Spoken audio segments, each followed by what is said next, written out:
hello. Yo, congrats on first acting now. How you doing? How we all doing? It's gamer time. It is indubitably gamer time. Shit. Dude, I should like actually prep my camera. That'd be a good idea. Oh god, it's loud. Oh. I really hope there's a certain oh Jesus. Certain demo? What demo? I might have it on the list.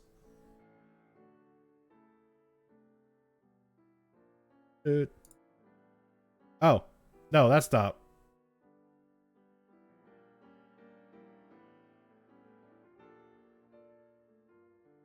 Well, you probably saw the list. Ha ha.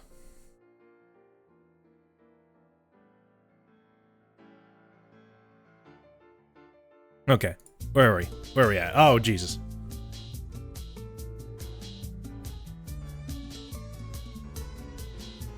I am playing the video game.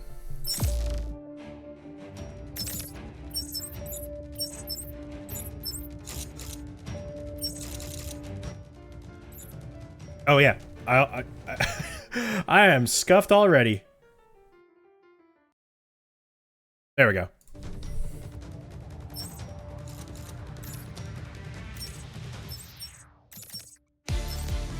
Audio.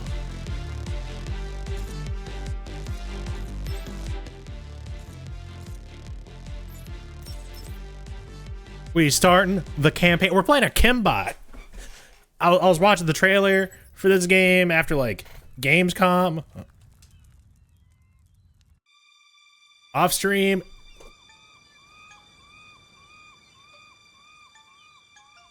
It looks very Ratchet and Clank-esque. Looks pretty good. Holy shit, I am blown out. There we go. Just follow my plan and we're home free. Did you get all that? Hello? The audio balancing is already an issue. With the game, anyway. Fine. Let's start from the beginning. Call me Shipset. What's your ID, huh? Hello, definitely not Clank.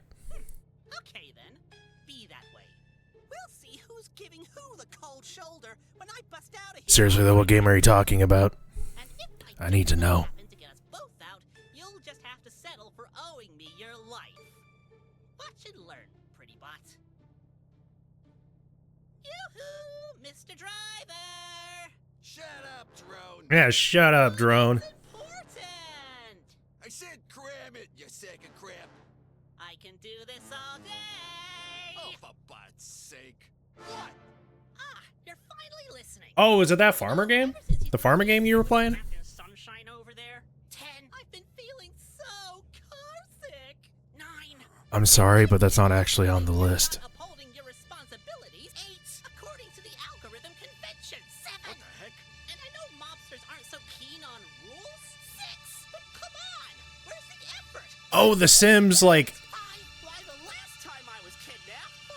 I had The Sims, like, character creator. That one, right? Invoy or whatever? Inouye? But no, that's not on the list.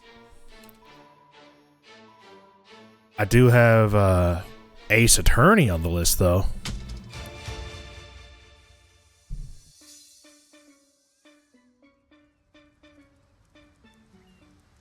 Yeah, Ace Attorney Investigations. There's a demo out.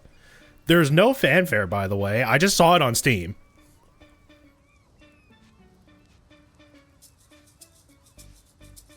Oh yeah! What did I tell you?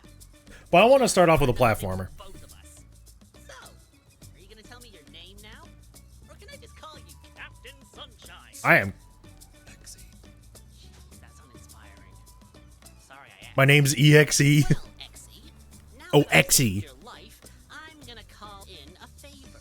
Get me the heck out of here! In your dreams. Thanks to you, the whole mob's with some boat-brained drone. Come on. Oh, so edgy. While. I'm a loner. Right? I'll get my claw on a ship, but I need your help. You can get me off Data Bay? What, you can just find me a ship? Oh, yeah! I already got one waiting for us. It's right over there in that hub behind the No, he's definitely telling the truth, guys. Fine, but on one condition. Once we're out of Data Bay's orbit, we go our separate ways. I Posture need to check. see, hear, What's up, Palzar? Thank you. again. You got it? Fine. How's the war within treating you? I can never see your face again. Let's just go. I'm just over here waiting until Tuesday. So where are we going anyway? Straight for Okay, we got a double jump. What other way can we even go? I have a melee attack. We'll have a dash. Pew. Pew.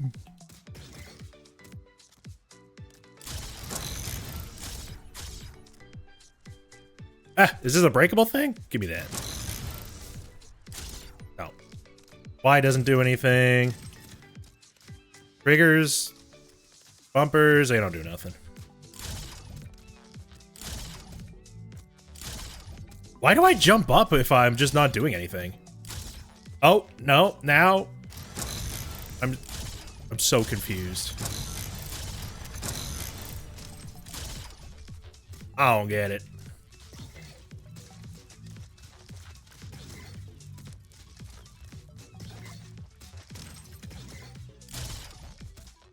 I know how the melee attack works. Ooh, things to attack. Yes. Give me the bolts.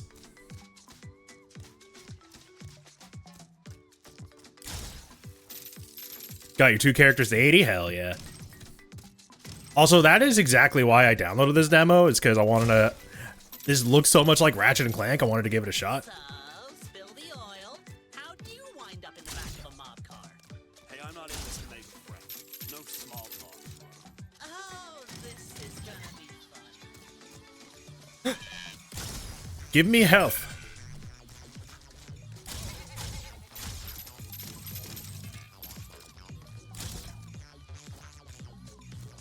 Give it to me.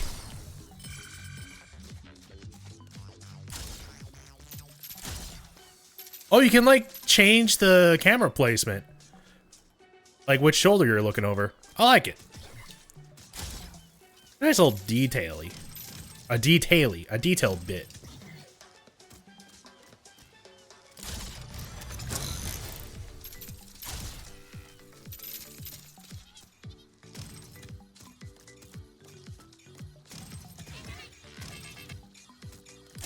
Give me health. Thank you. Enemy robots. What are you doing? Oh. I thought they were bad guys. The noble people of Data Bay. Fishing, lounging, enjoying life. Lucky morons. I should be the They just look like bad guys. I'm sorry. idiots. What did I say about small talk? Be quiet unless you've got something important to say. Hey, if your internal wiki is as extensive as mine, everything can be important. Ooh, enemy. Dead.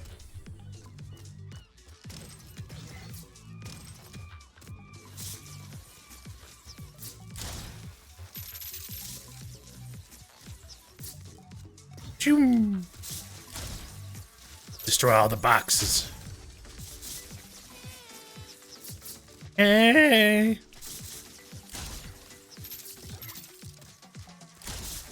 Dude, I've had a long week. I don't know about everyone else, but work was busy, and then yesterday my parents were in town. I basically had to like chauffeur them around town. Went to IKEA. Alright, I'll be quiet. Calm down. Jeez. Actually, that's not that much stuff. I'll quit it. Such a long IKEA visit, though. Light cells, cooling fluid, metal scrap, and all kinds of useful stuff. Right. Shit, what's all over here? The useless trivia that doesn't help anyone. Spoil sport. A collectible. Didgeribots undercover. You see, I know this here planet's a giant government server where they stash away their darkest secrets. All the folks living here, they're just decoys, yes sirree. All planning to make you think everything's above oil. But I swear on my mama's grave, I ain't talking crazy. I seen the truth. And you want to know how? Look at all them bots sunbathing. You ever see a robot with a tan before? I'm telling you, it's all connected. Them blue pipes snaking around the planet, that's the government data flowing all over us. I seen it with my own 2 eyes. Next, you're telling me the birds aren't real? They're government spies? Sorry, government spies, not government. Government. It's all a government scam. Hey. Any more shit to break? Give me more breakables.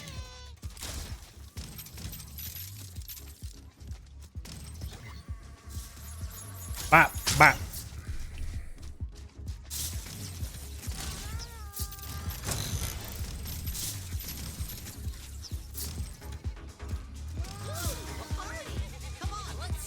Ooh, party time. Pull up.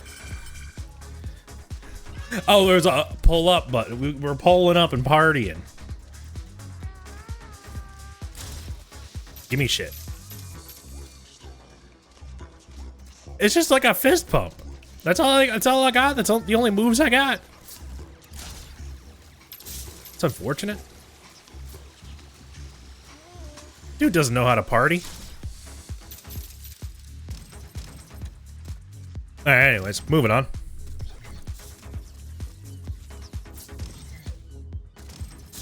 Ow. Hey, Bugs. you know what those blue pipes are for? I bet you don't. They're pumping water through all those memory banks. They're literally one of the planet's biggest tourist traps. I liked you better when you didn't talk. What's wrong with the information? No, I'm with big guy on this one.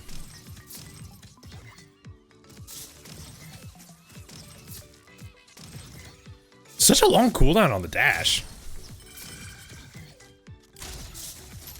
Ow!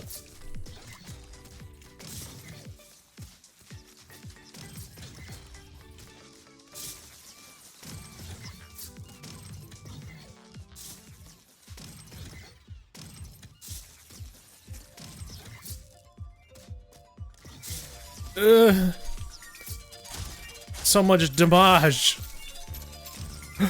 Pulling up. Let's go. What's up? Yeah. Look at them moves. Okay, don't do that.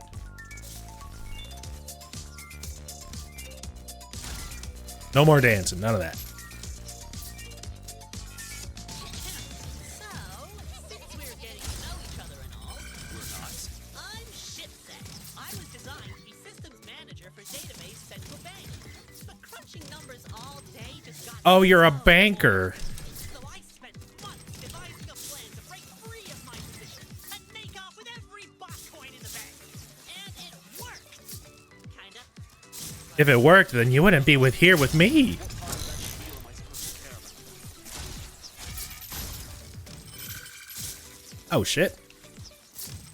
Another route? A secret?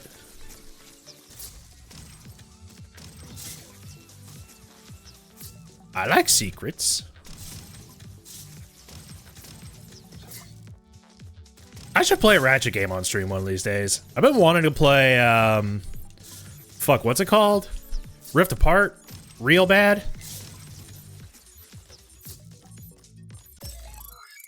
Didgeribot's undercover. Now, I've been trying to warn you folks, but you ain't giving me the time of day. Y'all think I'm getting screwier than a faulty bolt bot, but I know the truth. I've been investigating this for months, piecing together the puzzle, and let me tell you, it's all clear now.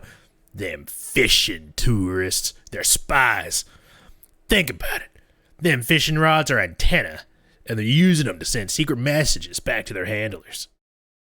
I seen them shadowy figures in the night working on the blue pipes, whispering about data and secrets. I know I ain't losing my bolts. All right. Sure.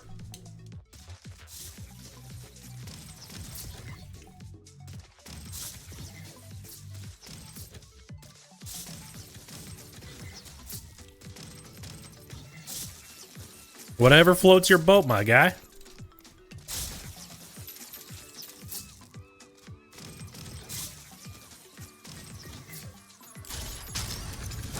Boat. Boat. Yeah, we're hacking. You're a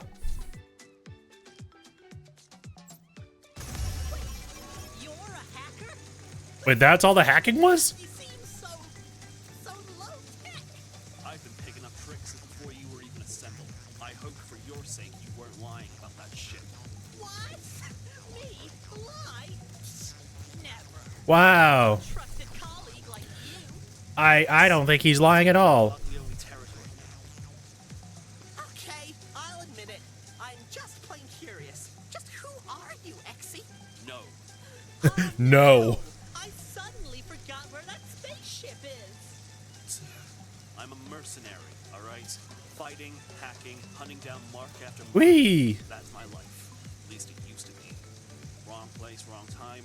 Now the algorithms put a bounty on my head. I've been on the run ever since. When the Roboglio Forced exposition. they jumped me to claim the bounty. Well, looks like Lady Luck threw us both in the same car, huh? Still, when did mobsters start moonlighting as bounty hunters? Speak of the devil. Roboglione's dead ahead. Robogliones.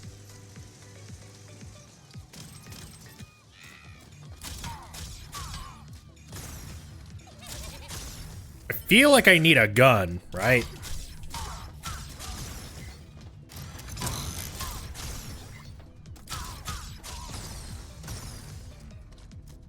Like, they don't expect me to play this whole game with just a 3-button or a 3-hit combo, right? Right? Let's dance, Gizmo!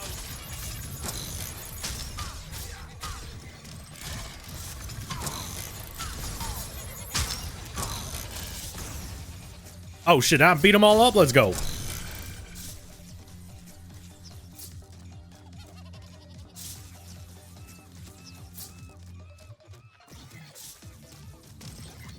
Oh yeah. It's hacking time. What?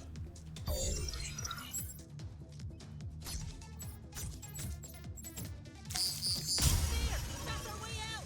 Oh, it's like a bunch of little different mini games. Assist? You did nothing but scream. Hey, I could have blasted them all if I wanted to. I merely needed to gauge your abilities for myself.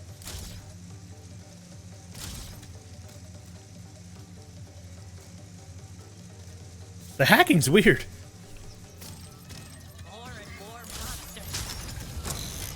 And it's working. Oh god, I'm almost dead? Fuck.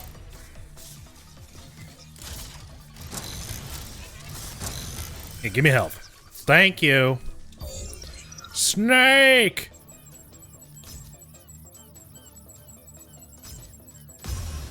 What? Oh no, I did it.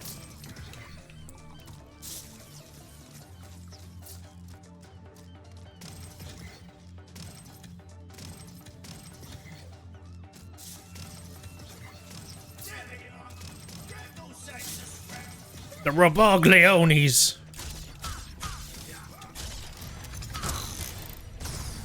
Death. Death to the Roboglione family.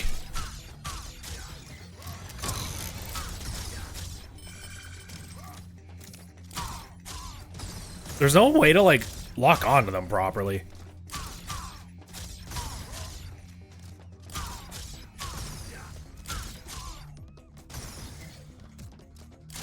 This feels a little too janky.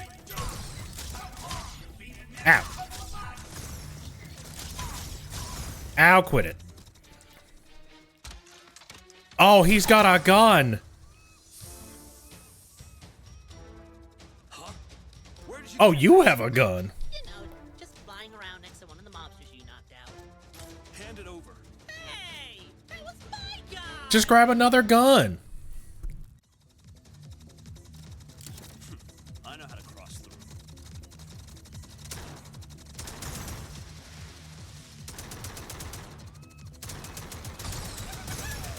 Pew pew pew pew.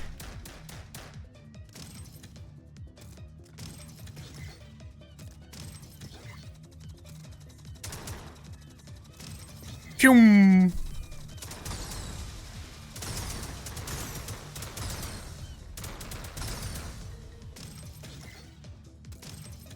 Zoom zoom zoom. Give up already! Nobody escapes the remote. Even on you! All right, hacking time. Snake.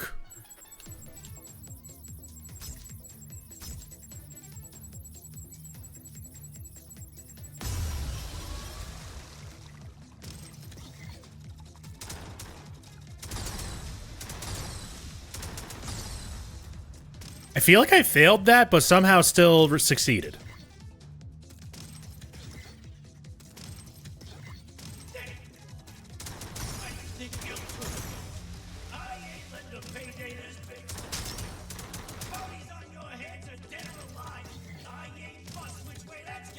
Oh no, dead or alive?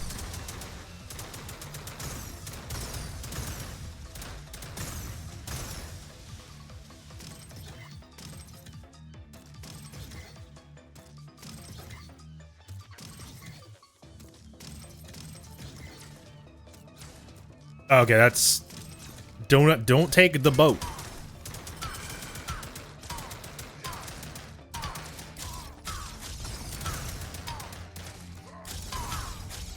Wait, did I just hit a bullet back at that guy? Is that a thing you can do?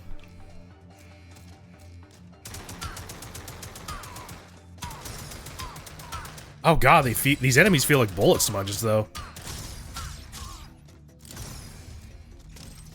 Like, they take so much damage. 3 shell. I did it!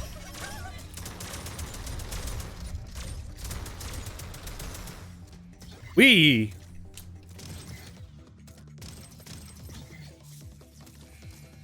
Oh, scrap. On red alert. So I got a Ow. bad feeling about this. Quit it. Ow, ow.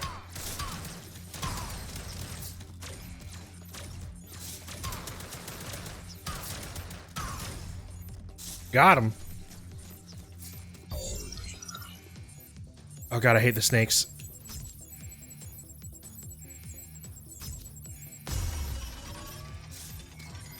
Oh, okay, I can just like go around then, right?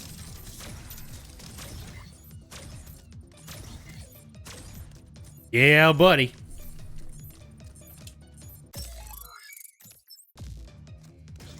I'm not reading all that. Oh, Jesus. Okay. You're shooting me from all the way over there.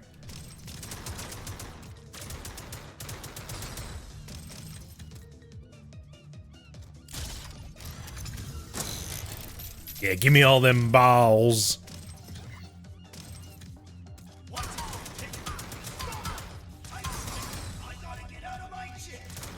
Ow, quit it.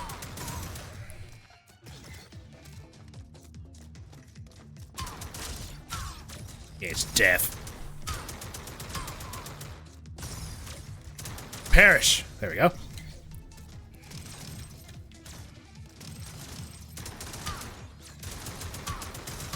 Oh, so like different or certain enemies have health bots on them, or they're just charged with like health orbs? Weird. You can see like which enemies drop health or something.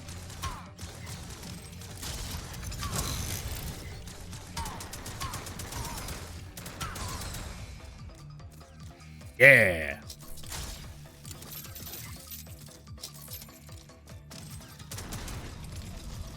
Uh-oh. Oh, that's a shop. 100% no scam.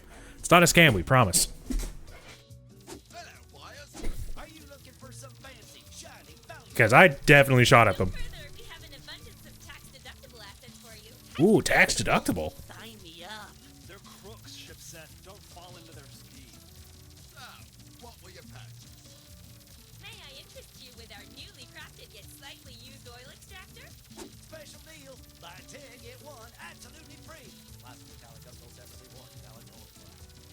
Hold on. That's drop space shipping. They give those away for free on Body Express. Haha, drop shipping. Hey, the professional. What's our next move? How about providing us something of actual use? Perhaps weapons, grenades, anything? Certainly. If you already Damn drop shippers. upgrade them, we're technicians before anything. I don't have anything right now. Aha! Then you're precisely the kind of customer we're looking for. Introducing Our exclusive welcoming package. I don't like this. As our esteemed first and currently only client, you're entitled to a free weapon gift. If our Oh, gift free is weapon. liking, please don't hesitate to return. We'll be here. Await your next visit. Free weapon. Oh, Jesus. Okay. Akimbos, 2 guns, a pack of bullets, acid thrower, throws very acidic acid, laser gun, big laser, nano turbine. That looks like a shotgun. I'm popping the Akimbos because, you know, Akimbot. Then I'll get the laser gun. Draw an ultimate weapon in risky situations. Shooting consumes energy as ammunitions. Gain energy by exploding enemies.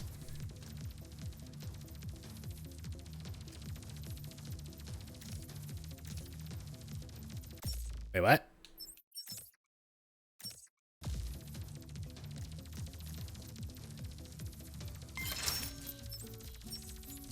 Oh, I see.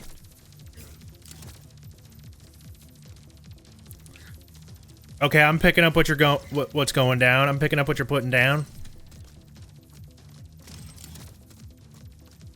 So you just get your dicky primary weapon and then you get your ultimate secondary.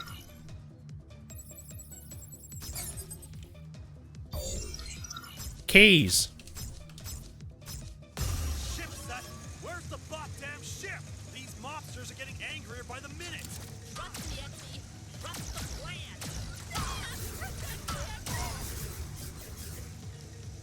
Death.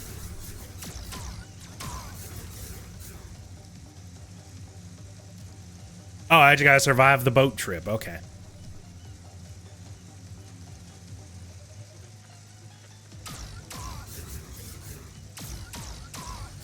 Okay, so you're definitely intended to use, like, your ultimate weapon more than anything.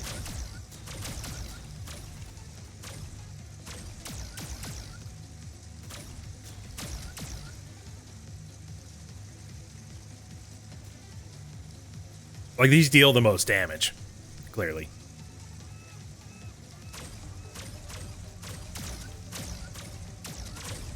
Oh yeah! We make a great team. Those turrets are no match for us. You're still doing absolutely nothing. He found my gun. Give him some credit.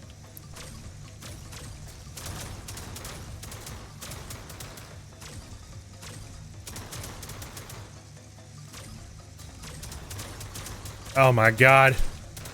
They have such good aim.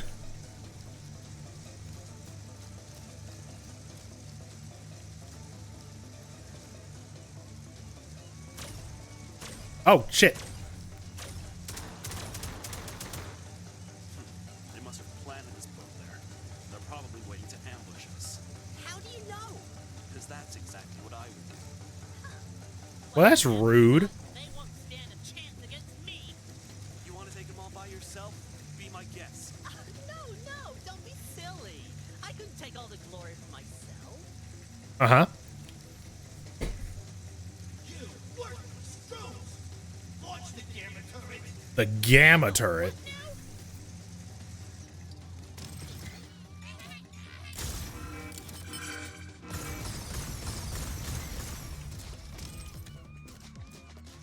All right. Don't do that. I own this planet and I don't take kindly to treasure. No. Stop.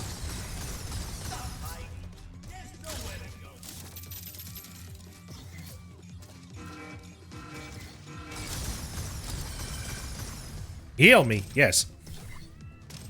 Wherever you run, I will find you. Nope. Nice try, asshole.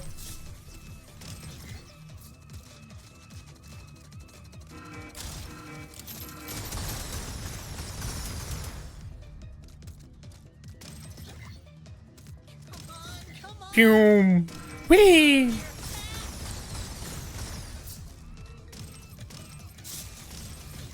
Stuck between monsters and a really big gun. Ow. Okay, I'm getting my shit back. That's good.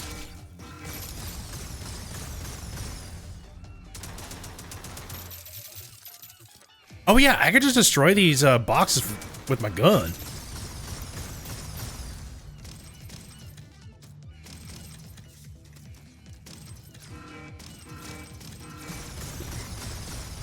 Oh Jesus, Murphy.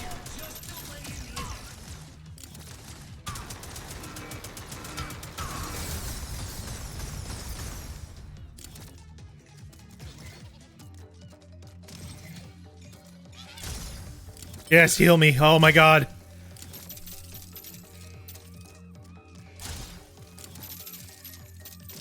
This looks like a boss fight.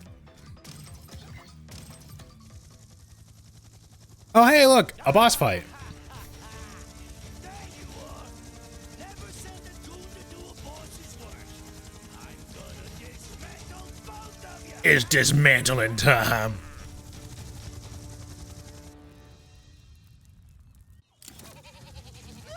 It's Roboglione himself. There, boss. He's the biggest rust bucket I've ever seen. Shut up! I'm trying to focus. Get up, goon. Oh, he's got goons.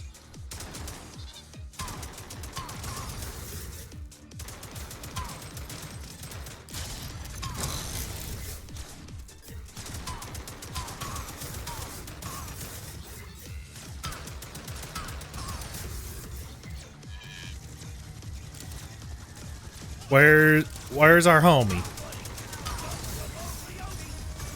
Where's Mr. Roboglione?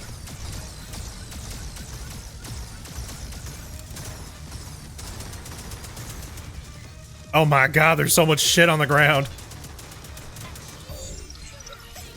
Oh, it's hacking time.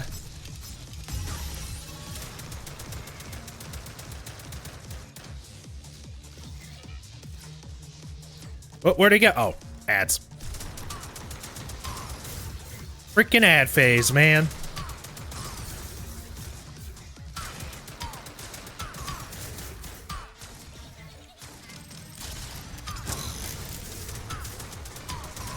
Yeah, beat him up. I win! I win!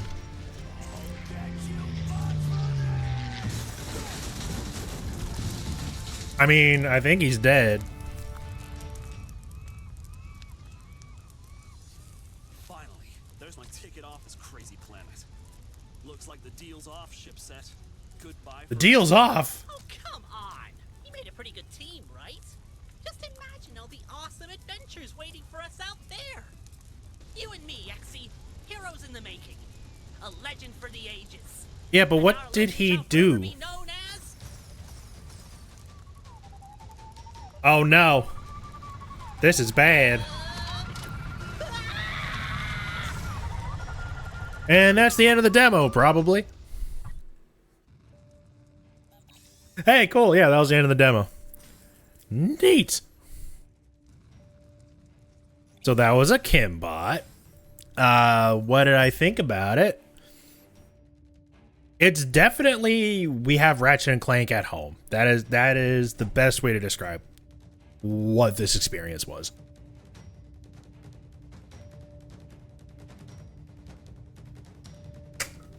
It doesn't feel as polished, but it's an indie game, so like fair enough. Would I play it like all the way through? Maybe. It was fairly like, I don't know. There doesn't seem to be a lot going on, but I would be happy if it built more on what the demo had. You know what I'm saying? But that be a Kimbot. Me marking that. Think we're gonna split these up into their own highlights. Hey, let's I said quick game. There we go. All right, our next video game. What are we doing? Let's do some attorney work.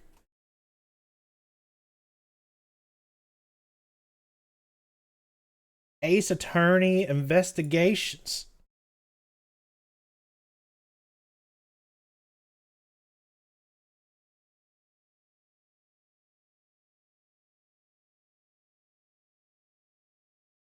Is there a category for Ace Attorney Investigations collection? I don't think so. I'm just gonna set the category to the Miles Edgeworth game. But I am also gonna be right back. Please don't go away. I have more demos.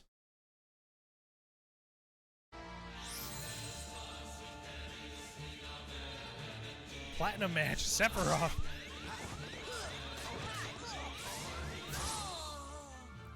I give up.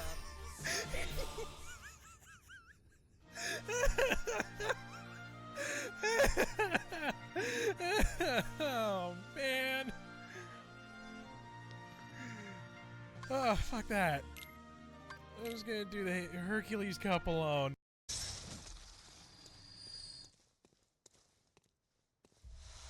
Bloodstone Shard.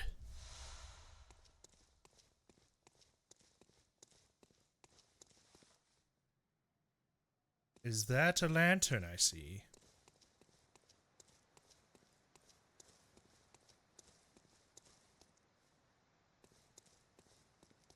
I don't... Nah, it doesn't look like it.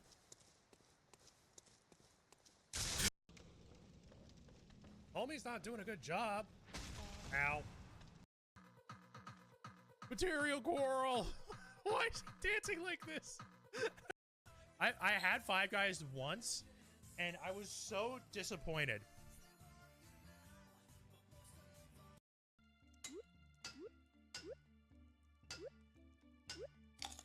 No! Oh! Oh my god, I can't believe that counted. That's amazing.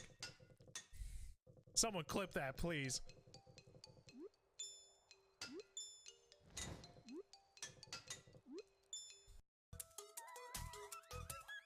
I have him.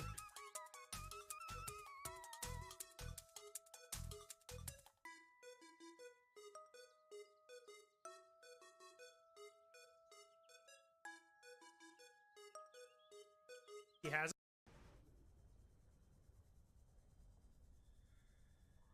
Excuse me. That whale just fucking clipped out of the wall.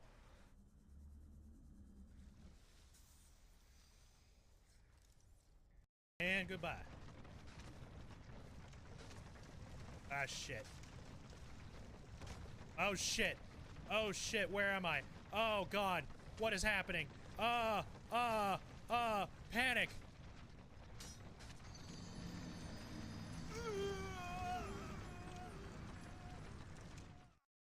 And then you got Jeffrey Bezos. Jeffrey Bezos. Hello, I return. Actually, I don't think I need to control Ace Attorneys with a controller. I could do this as a mouse and keyboard. With a mouse and keyboard. Experience the opening chapters of both Ace Attorney. Oh, God. Alright, I'm in. Both Ace Attorney. Investigations games. Now, I haven't actually played any of these games. I haven't played a Phoenix Wright. I haven't played a Ace Attorney game. I haven't played none of this shit. I am new to the series. I have watched my homie stream Ace Attorneys. I have watched... Oh god, that's loud.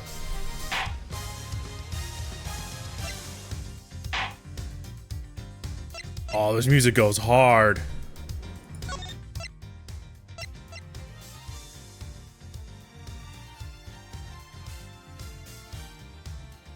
Oh my god, this music goes hard.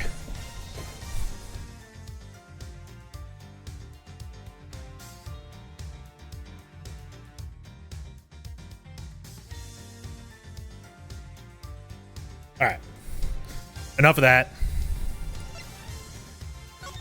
So we got HD art, we got pixel art. I'll keep the HD, why not? Screen shaking, nah. Screen flashes, no. PC settings, max out the resolution, baby. Yeah, keep that shit windowed mode. Can I do window full screen? Yeah, borderless.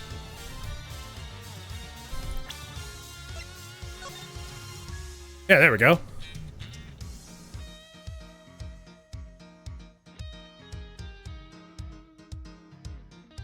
Yeah, we're chilling. Cool. Oh, maybe I am supposed to play with a controller. Title selection. Miles Edgeworth, Ace Attorney, Investigations. Or Ace Attorney Investigations 2, Prosecutor's Gambit. Okay. Episode 1, Turnabout Visitor. I don't know how long this demo actually is. Episode 1, Turnabout Visitor. March 14th, 1:16 a.m. What the hell? To make sure the defendant is found guilty. What other choice do I have? That's the job of a prosecutor, after all. That may be true, but why? Why go this far? Sorry, maybe I wasn't clear enough, but a guilty verdict is all that matters to me. No matter the... Oh god, he has a gun! Oh no, he's dead! Someone's just been shot! Oh, as an athlete, man, I am a prodigy among prosecutors. Always have been, always will be. March 14th, 2:05 a.m. Prosecutors Building, 12th floor, hallway. Hello, it is me, Miles Edgeworthington. It's hard to believe that I've been away from my office for a whole month. I hope Detective Gumshoe has been keeping an eye on my office and keeping it clean. The door's unlocked. Detective Gumshoe? What's his smell? It's very familiar. Blood.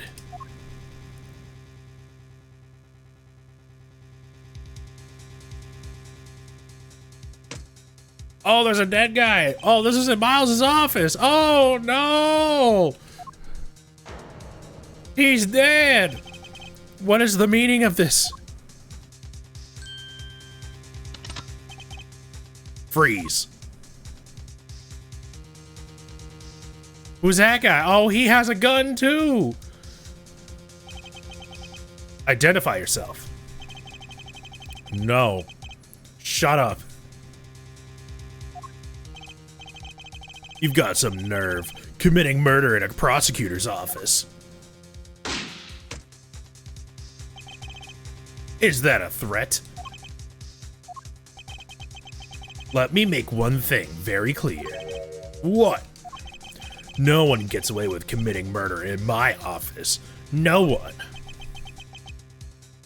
I do kind of like how the character is shrouded in shadow with no discernible features because Miles hasn't like actually seen him yet. It's kind of nice.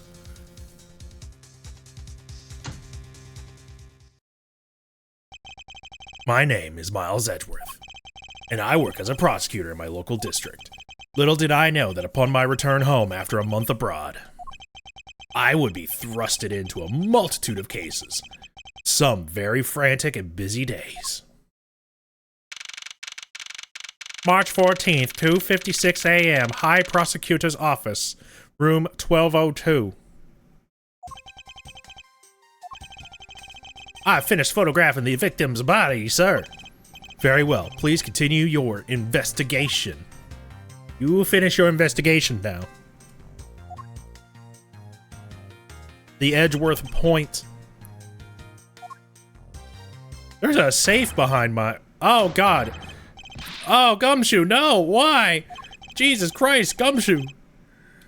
Calm your tits. When I heard that a murder had taken place in your office, I ran up here straight away. This is Dick Gumshoe. He is a detective with the local precinct, and the one they assigned to handle this murder case for the time being. You're looking a little pale, sir. Are you hurt? No, I'm perfectly fine. However, look at what they did to your office. It's totally yeah, there's a fucking dead guy here. Who cares about my office? There's a dead guy, right in the corner there. There's a dead guy. The culprit sullied my floor with dirt rather well. No one gets away with tracking mud into my office. Sounds like you're getting really burned up over this whole thing. This crime was committed in my office, so it's my responsibility to solve it. It's just like you, Mr. Edgeworth. Time to do some investigating. Our first course of action is to gather relevant facts and leads. We must not overlook anything, no matter how small, if we are to find the truth. We'll keep any leads or information we find etched in the forefront of my mind. Speaking of things that pique my curiosity, why of all places did the murder occur in my office? Okay. We have a puzzle piece. We have a piece of the puzzle.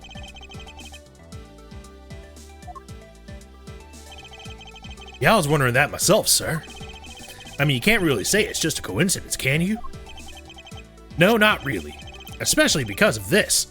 A key. The key to my office. For security reasons, this office's door has a lock built into it. Did someone like have a copy of the key or something? If you think about it carefully and use logic, it should become clear to you. Logic.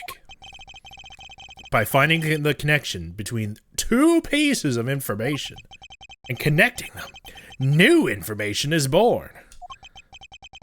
That is the end result of using logic. Use logic, Gumshoe. Come the fuck on. Use common sense. First, I recall the information we've gathered with a left bumper, and then I connect them together with the Y button. Mr. Edgeworth, sir, what the fuck is the left bumper? What's the Y button, sir? Now, to use a left bumper and recall. Objection. Crime scene. My office. The office key. Connect! I did it! I beat the game! I'm sorry. Which means it would have been hard for the murderer and the victim to get in here. Ergo, it's impossible to dismiss the location of this crime as mere coincidence. That's exactly what I was thinking, sir.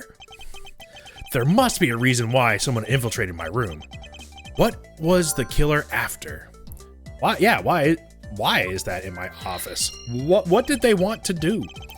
You're really on the ball today, Mr. Edgeworth. That was a beautiful logic, sir. Yes, well, when you follow leads to their conclusion, only the truth remains. However, if the information doesn't line up properly, I may stray far from the truth as well. But if I think carefully before piecing the leads together, the logic should follow. Well, let's get started with our investigation, shall we? Yes, sir! Begin investigation! The basis of any good investigation is to examine everything, sir. I know that, and when I want to examine something, I simply use the A button when I'm next to it, as opposed to my eyeballs. If you ever feel lost and want to talk, use the Y button, okay? I'll give you great, precise advice as an ace investigator, sir. Something to try later if I have free time, I suppose.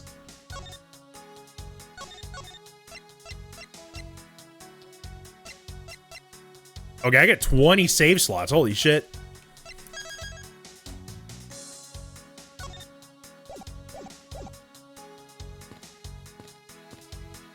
I must look at gun. What have we here? Could this perhaps be the murder weapon? If so, would that mean that the killer made their escape after disposing of their gun here?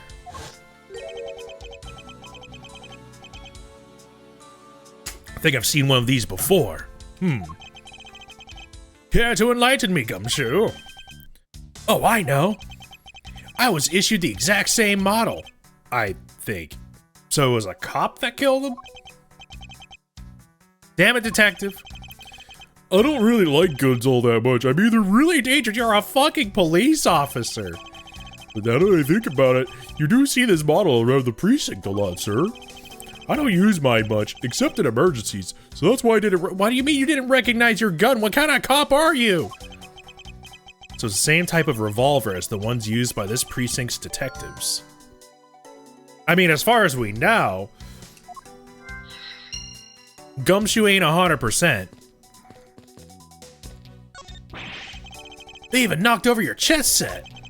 I had it all set up ready for when you got back. Figured we could play a few games. I had no idea you were interested in chess. I'm actually pretty good at checkers, so I thought I'd give chess a try. In that case, I suppose I could set some time aside after we solve this case. I don't expect the games to tax my mental acuity. Wow, Edgeworth, what the fuck? Dude, underestimating Gumshoe.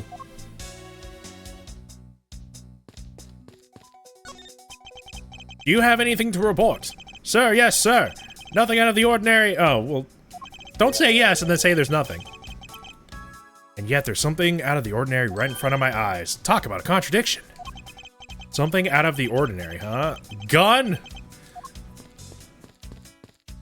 I mean, the fucking corpse? They finished photographing the body, so it should be okay to examine this area. I won't rest until I've inspected every suspicious-looking nook and cranny. What do we have here? Hey, I think I've seen one of these before. It's a wallet. Oh shit, it's a police badge. What a coinky-dink. Oh no. So are we like trying to frame a police officer right now? Buddy Faith, rank detective. Mr. Buddy Faith. It would appear that our victim was a detective, just like you. Oh, that was the... Uh-oh. Seem to have gathered a few pieces of pertinent information. Now to calmly use some logic and figure out if any are connected to each other. Let's see here. There's some blood all over his lower abominable snowman area. It looks like the bullet the bullet patch clean through his stomach area, sir. In other words, he was shot. And until the autopsy's done, I don't think we'll know much more than that. Please have the body sent to the morgue once they're done processing the crime scene. At around 2:05 a.m. Are you going to be okay with keeping track of the evidence we find? Of course, I have a brain. I keep all the evidence I find, either in or with my organizer. When I want to re-examine a piece, I have but to press RB to open my organizer. Hey look, it's the organizer. Ooh, we have a prosecutor's badge, just like the defense attorney's badge. I keep people's profiles on hand in it too.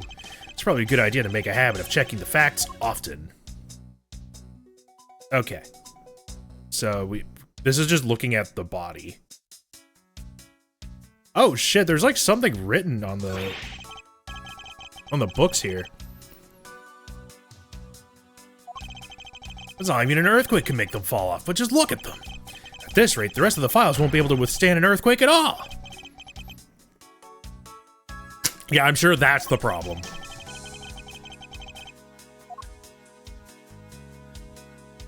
What? No. But, like, it looks like there's something written here, right? Does that look like a message? Your files are all over the floor, sir. They probably fell during the struggle between the victim and his killer. I tried so hard to keep this place spotless. This has rendered all the time effort I put in pointless. I don't want to call ever asking you to clean my room. Well, I watered the flowers every day, just like you requested. I just added cleaning to the list as a weekend special. For about half a day every Saturday. Jesus Christ. Yeah, is Gumshoe good, guys? Is he okay?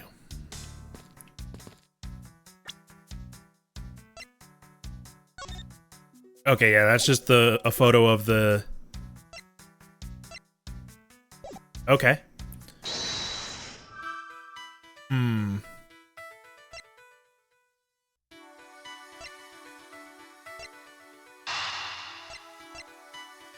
So these would have a connection, right? I'm so hyped to try this. Hell yeah, dude. What's up, Dale? The revolver, the standard used by detectives. Could it have belonged to our recently departed? Detective Gumshoe, could you please thoroughly check the victim's body one more time? Yes, sir. On it now, sir. Excuse me, pal. Let's see. What have we got here? He's got a gun holster with no gun. This might be his gun.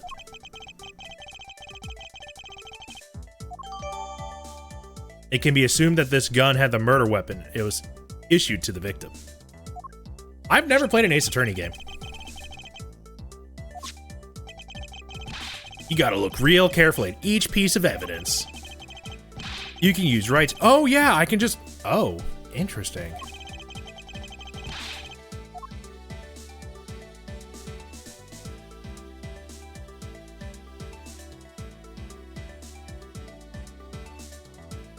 I guess you just want me to look at the trigger? To think that it's so easy to take a life with just the pull of a trigger. You know, I can't ever see myself liking guns. Ooh, but I love the ones that use a track and field to start races. Boods nudes, let's go. If you take off before it's fired, everyone always ends up following your lead. To chase you down for a false start, detective. Now that you mention it, even when I finish first, I always wind up in last place. Damn it, Gumshoe.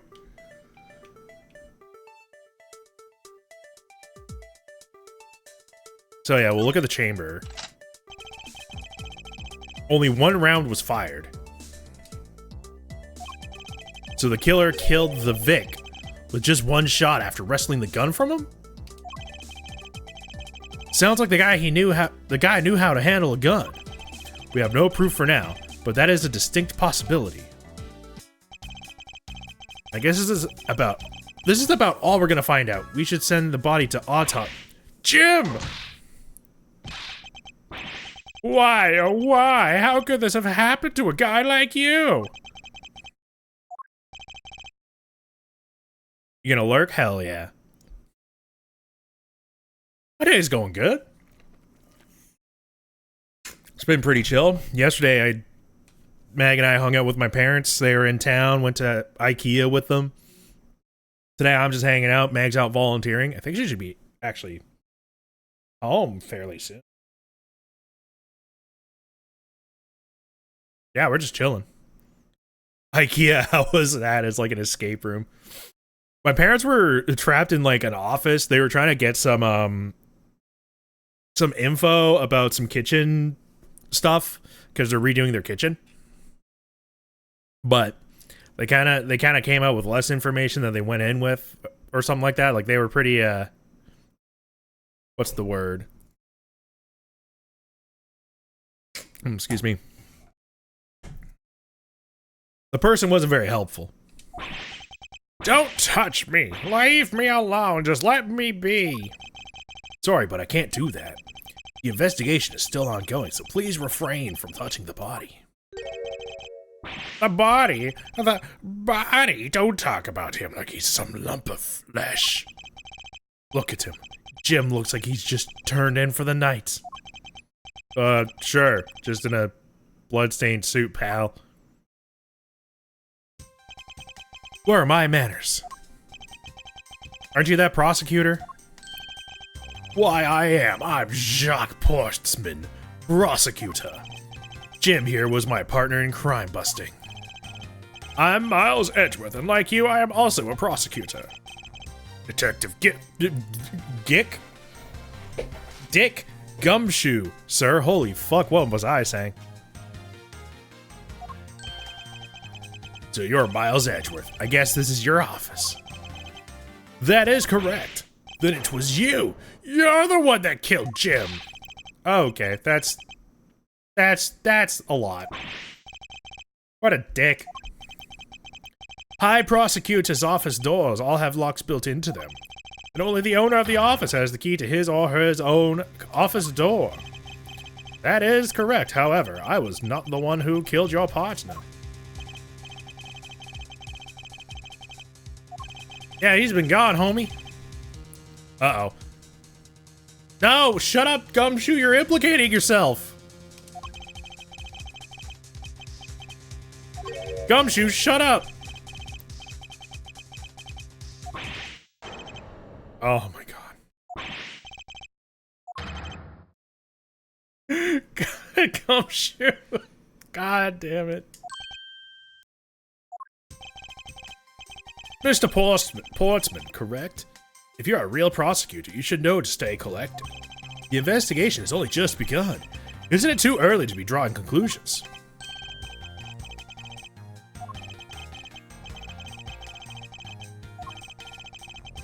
This guy looks like the bad guy. I've heard all the rumors about you. You're the great genius prosecutor. You're something of a legend, you know. Anyways, let's call a truce and work together, okay? How about a handshake to seal the deal? No. Ha, no handshake. You guys were conducting your investigation, right? Sorry for barging in like that. Carry on then. It's your room after all. I just want a little time to say goodbye to Jim. Sir.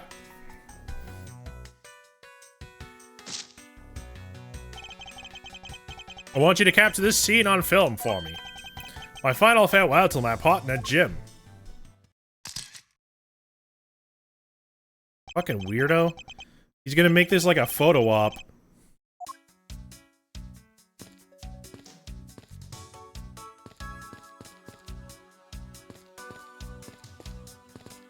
Wait, hold up. I hope we can solve this case quickly. I'd like to return to relaxing on this sofa specifically. Thing looks like a billion times softer than my mattress at home. Can I sit on it too, just for a little while, sir? My feet hurt.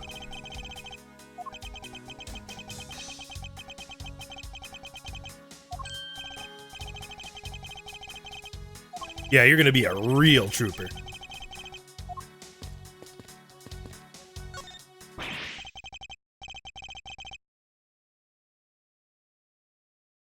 Wait a minute. So there was a bullet fired into the victim, but the guy that was in the office with Miles also fired a shot into the jacket here. So there should be a bullet around here somewhere. But secondly, that either I think that means then that there's two different guns. The person that the gun that was pointed at Edgeworth and the gun that killed the victim are different guns. There's two different guns.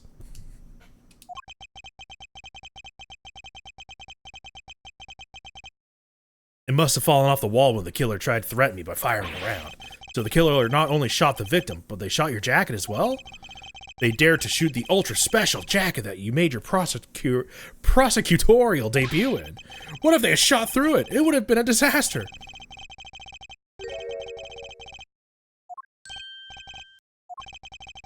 I take it you haven't noticed yet, Detective. There is a giant contradiction right here in front of us.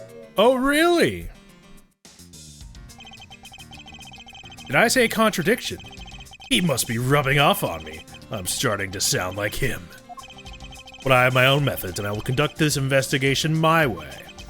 When the scene before me contradicts a piece of evidence or seems off, that's when my deductive skills come into play. First, I have to find the spot that holds the contradiction. It's right fucking here. It's the bullet hole. I should point my cursor at it and hit Y with conviction. I did it. I present it. This is how I do things. I'm presenting with conviction. Ha! Eureka! This bullet hole is the contradiction. What do you mean, sir? It's elementary. 2 shots were fired in this room. The first felled the victim, and the second felled this frame. Hey, that's right. However, this gun was only fired once. Hey, that's true too. Which means that one of these 2 bullets was fired from a different gun. Did the killer have another gun prepared for tonight? By the way, I noticed something, sir. Yes? What's that thing sticking out from behind the frame? Ah, that. It's a secret safe.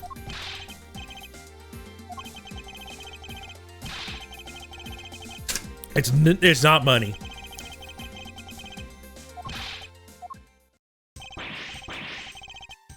Oh my god. There's smudging around the safe door. What made me want to try it? I saw it was trending on Steam, and so I downloaded it. That's about it. I do want to go back and play the other ones, though.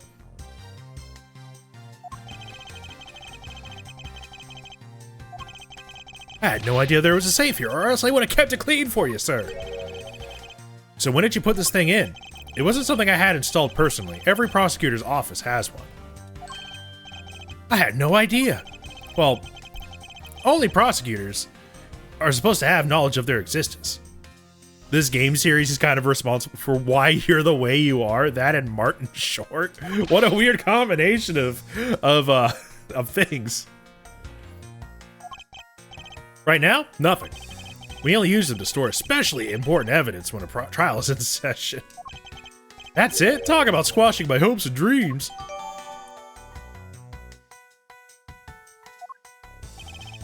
I won't rest until I've inspected every suspicious-looking nook and cranny. Yeah, there's like smudging around the keypad. Someone tried to get it. It's like someone tried to get into my safe.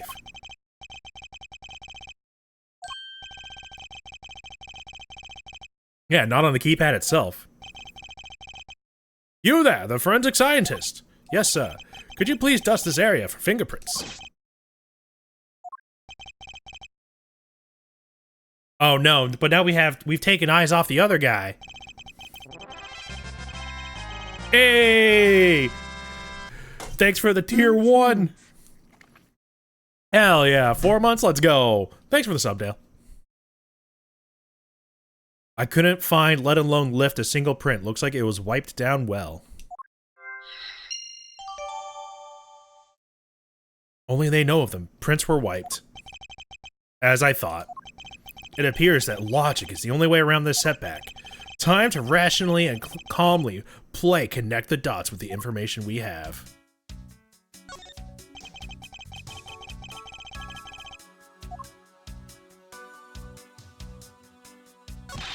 I never knew there was a safe hidden back here. Well, if detectives knew about them, it wouldn't be secret now, would they? It would defeat the purpose of them being hidden. So there's no, like, hidden camera around.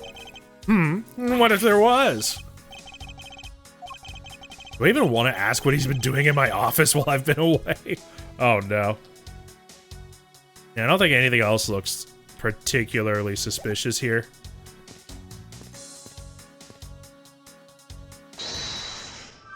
Do I have... Okay, we have the wiped fingerprints. Signs of a struggle. Another handgun.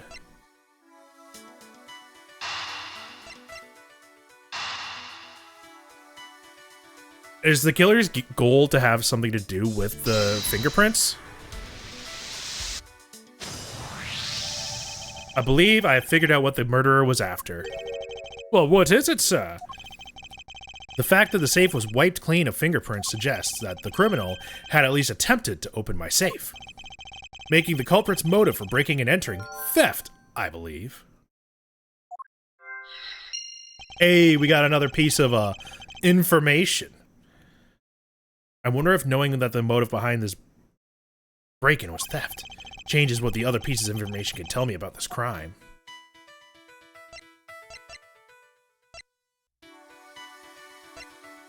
I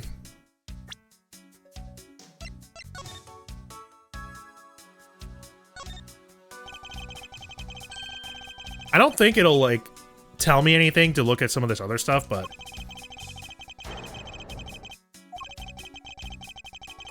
Harsh winter frosts and blazing summer days to wear it is to identify oneself as a prosecutor.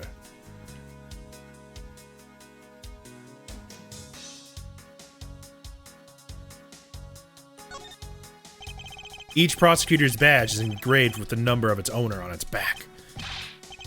Numbers, as if we're not human on the inside like everyone else. It's a nice bit of extra lore.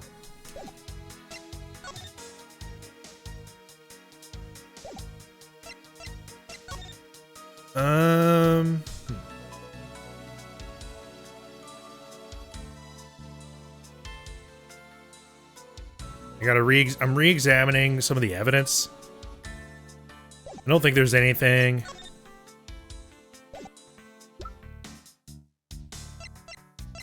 And none of them have details. Yeah, I guess there's one more, right? Certainly can't discount the possibility. We must then ask ourselves, why would the killer leave evidence behind? It's not like it's something you put down and forget about. Wow. Putting Gumshoe on blast.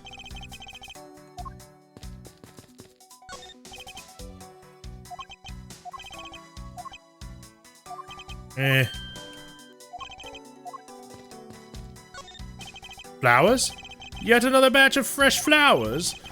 The ones that come with a card attached every month like clockwork for you? Yes.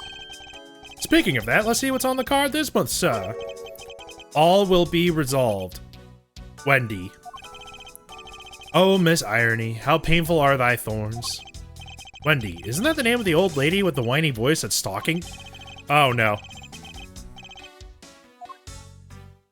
Oh, Wendy, is that the chick, the old lady from the Silver Samurai cases? Steel Samurai. There we go.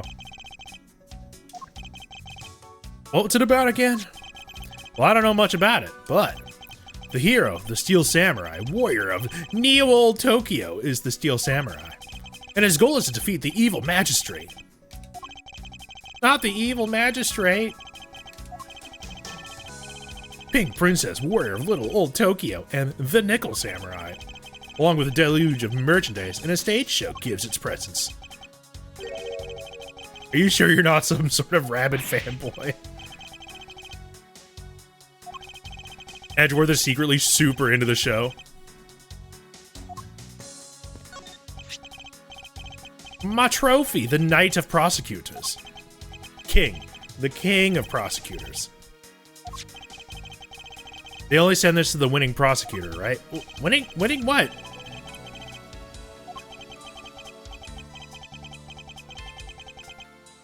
He is very self-assured. Fortunately for him, his monetary worth is tied directly to his worth to me. No! Watch out for the teacup fragments! That killer is going to pay. This tea set. This tea set is very dear to my heart. It can only be bought in England. It costs more than your whole month's paycheck. Poor Gumshoe. He's just a punching bag.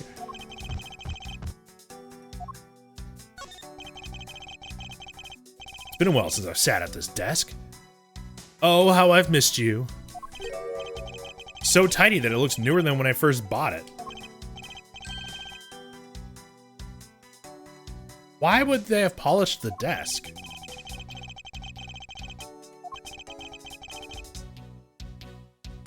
Oh, Gumshoe polished it? Yeah, damn it, Gumshoe!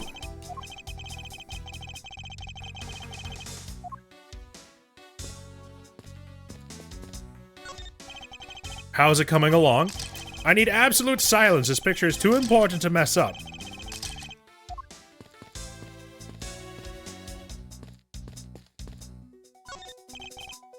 Mr. Portsman, a wood, if I may. Swear I'll find your killer and bring them to justice. You wait and see. It'll be for the both of us. Yes, let's chat, sir.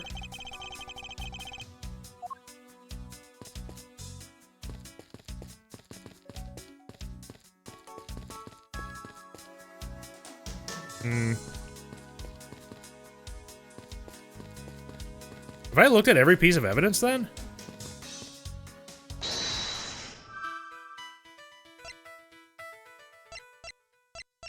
Theft.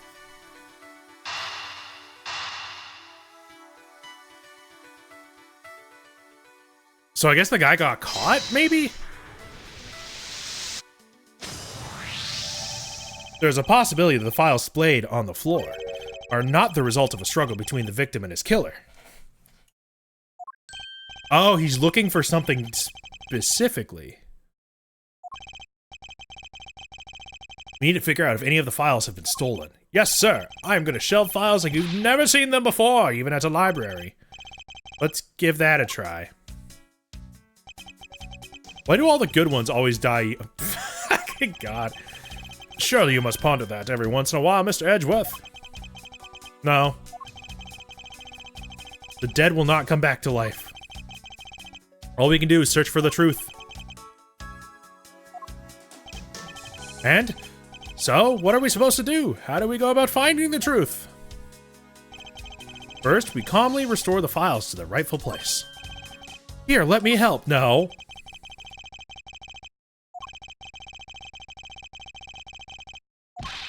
Because I'm the one who keeps it tidy, pal. Okay, done.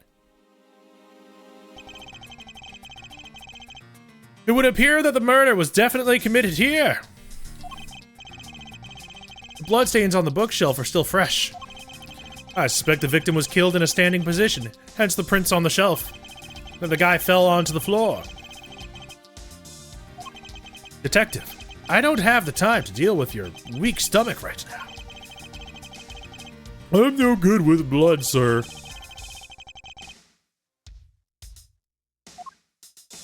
Okay.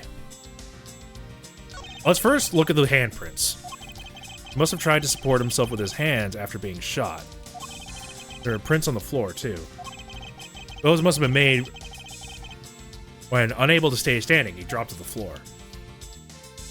And then the bloodstains here. Oh yeah, there's a bullet hole there! Wait, so... he was already on the floor when he got shot. Right? He was already... yeah, he would have already been shot. Or, sorry, no.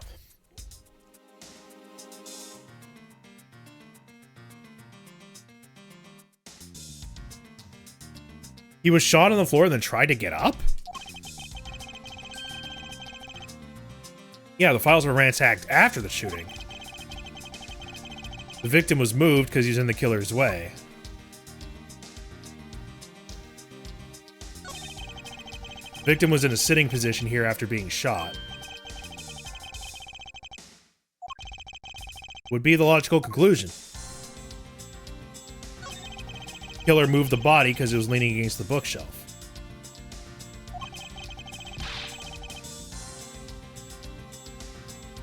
The blood on this guy's pants proves that pretty well, in a sense, I suppose. I'm not completely useless.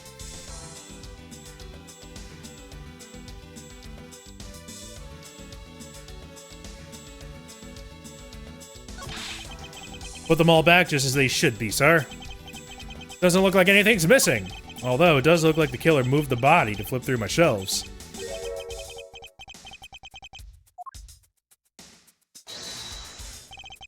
Is this spot somehow connected to any of the evidence I hold? Oh, no, it's not. It would be this spot. The gun. This is clearly where the contradiction lies. I don't really see what's so wrong with that spot. Ha! You don't understand. You see, therein lies the contradiction. What?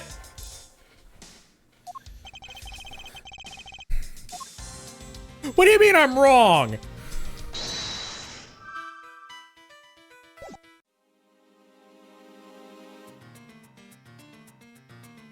Is there a spot that I'm missing on the crime scene?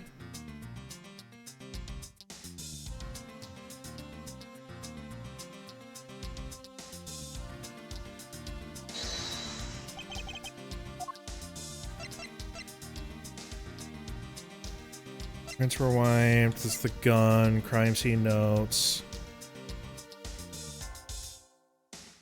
Bullet went clean through the victim's abdomen. The body was found.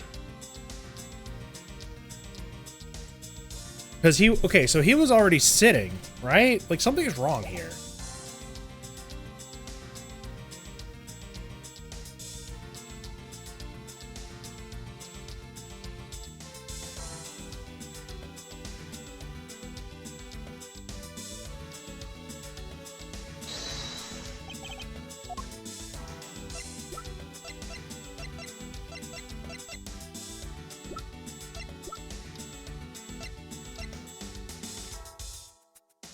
Wait.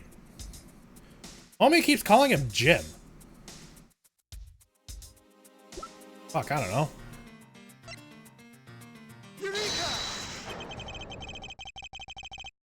Oh yeah! Okay, there we go. So I was right. The gun was the wrong, the gun was the wrong avenue. The bullet hole itself is too low. If the victim was shot in the stomach, then the hole should be much higher up. But what if the guy was shot while he was sitting or lying down? That would be illogical. The victim leaned against his shelf here after being shot, which suggests that he was standing when he was shot. And that means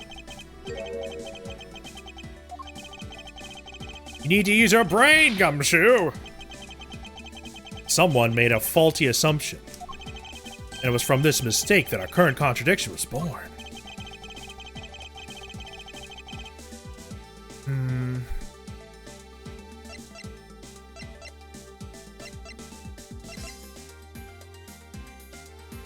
The order of the files?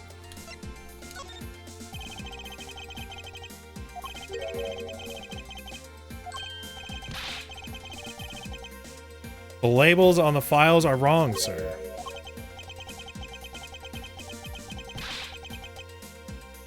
Yeah, there we go.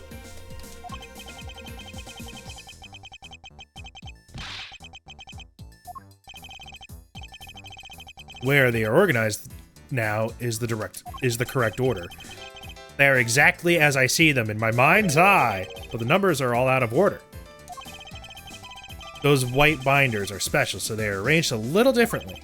From this, we know that the files were not in this order when the crime occurred.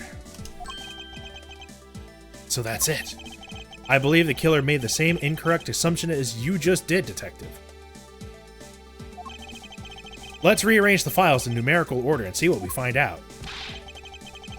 Ah! They finished processing the crime scene. I think it's fine.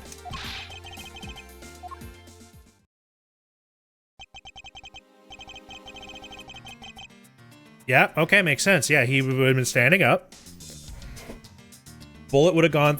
Oh, there's a missing file over there, too. Yeah, okay, there's something fucking written there. And put the files back in numerical order. And then proceeded to shoot the victim.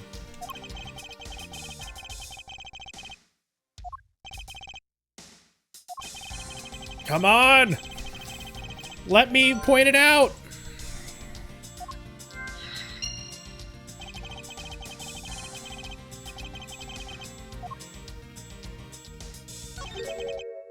This! What is that? Why does it say gumshoe on there in oh no! I say that's some incredibly incriminating evidence. Yes, indicative of criminal activity, indeed. There's gotta be some mistake.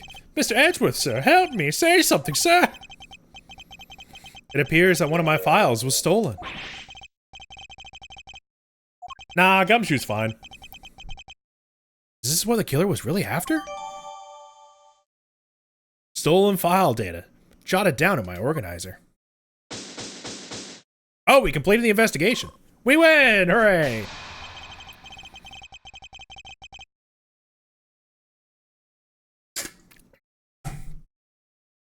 Yeah, no.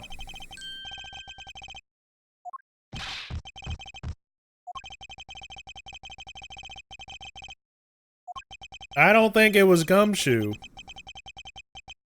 I don't think it was Gumshoe. Jim's words.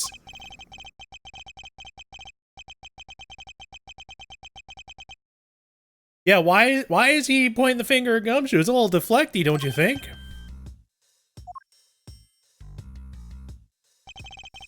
I don't like this one bit. There's something strange about this man's attitude. And there must be some sort of flaw to his logic, waiting for me to dig out. I'm fighting him. I'm going to cross-examine him. Oh, time to save.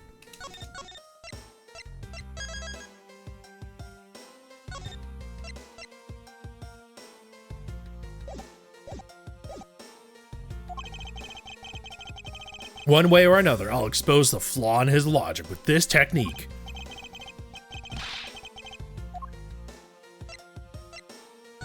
Might as well. I listen to the witness's testimony. If I find a flaw, something like that contradicts the evidence. I open up my organizer and present the piece of contradictory evidence. To present something, I simply use Y, but that's old news. At those times, I need to press the witness. Sometimes by pressing, I can draw out new information and new or modified testimony. I think I get it, sir. I'll be sure to try this technique out during investigations, too. Very well, I'll even show you how it's done. Now watch carefully. Mr. Portman's logic. Detective Gumshoe, you stole Jim's gun from him and shot him dead. Furthermore, you messed up the files to make it look like you had committed theft instead. That's when you moved Jim's body that was sitting in front of the bookshelf. But thanks to that, you didn't notice the bloody letters that his body was hiding. And it will be by his final words that you will be brought to justice. You intend to argue that the victim's dying message points to his killer. I can hear Jim's voice, and he's calling for his killer's arrest. Are you sure you're not mishearing his words, Mr. Portsman? There is no way Detective Gumshoe is the culprit. Oh, God! Almost dropped my controller. I will find the flaw in this man's logic and expose it with credible evidence. Rebuttal. You stole Jim's gun from him and shot him dead. Hold it! You know, there's something I've been meaning to ask. Why do you call the victim Jim, when clearly his name is Buddy Faith? Isn't it obvious? Jim is the perfect name for my companion. Jacques and Jim. Don't those two names... But Jim isn't even close to the guy's real name. So he just had no respect for his partner. He was the third of a bunch of guys I decided to nickname Jim. He talks about the victim like he was his pet.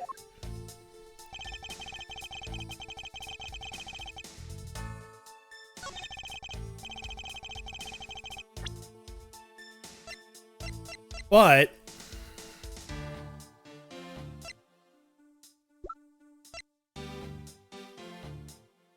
like, okay, hold on, right?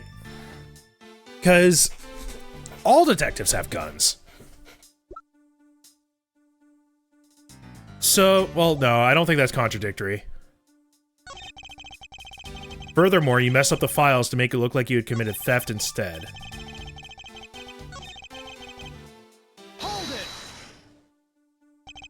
Do you really think it was necessary to dishevel my shelves twice to do that? That's true. Okay, then maybe his real intent was theft. Are you accusing me of stealing something from Mr. Edgeworth? It's a possibility. Maybe your salary's been cut so much that life was getting a little too rough to handle.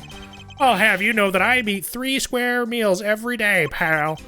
Okay, so all 3 of them happen to be instant noodles, but... Miles, just pay him more.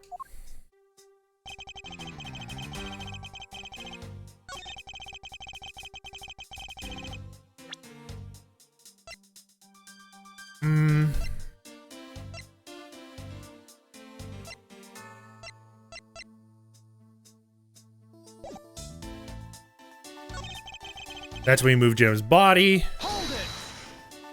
But why would he move the body?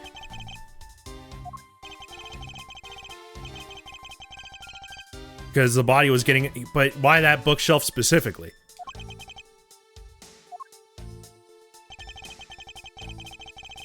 But thanks to that, you didn't notice the bloody letters his body was hiding. Hold it! Why do you think that the killer didn't notice the bloody letters? The body was covering it quite well, wouldn't you? I saw it! But judging by what I've seen, it doesn't take much for your detective to miss something.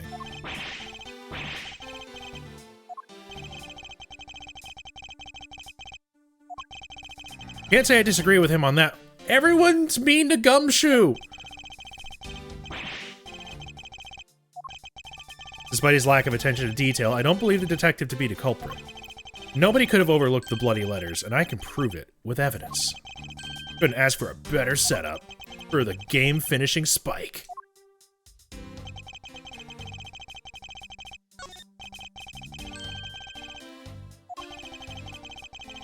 Oh, did I accidentally advance?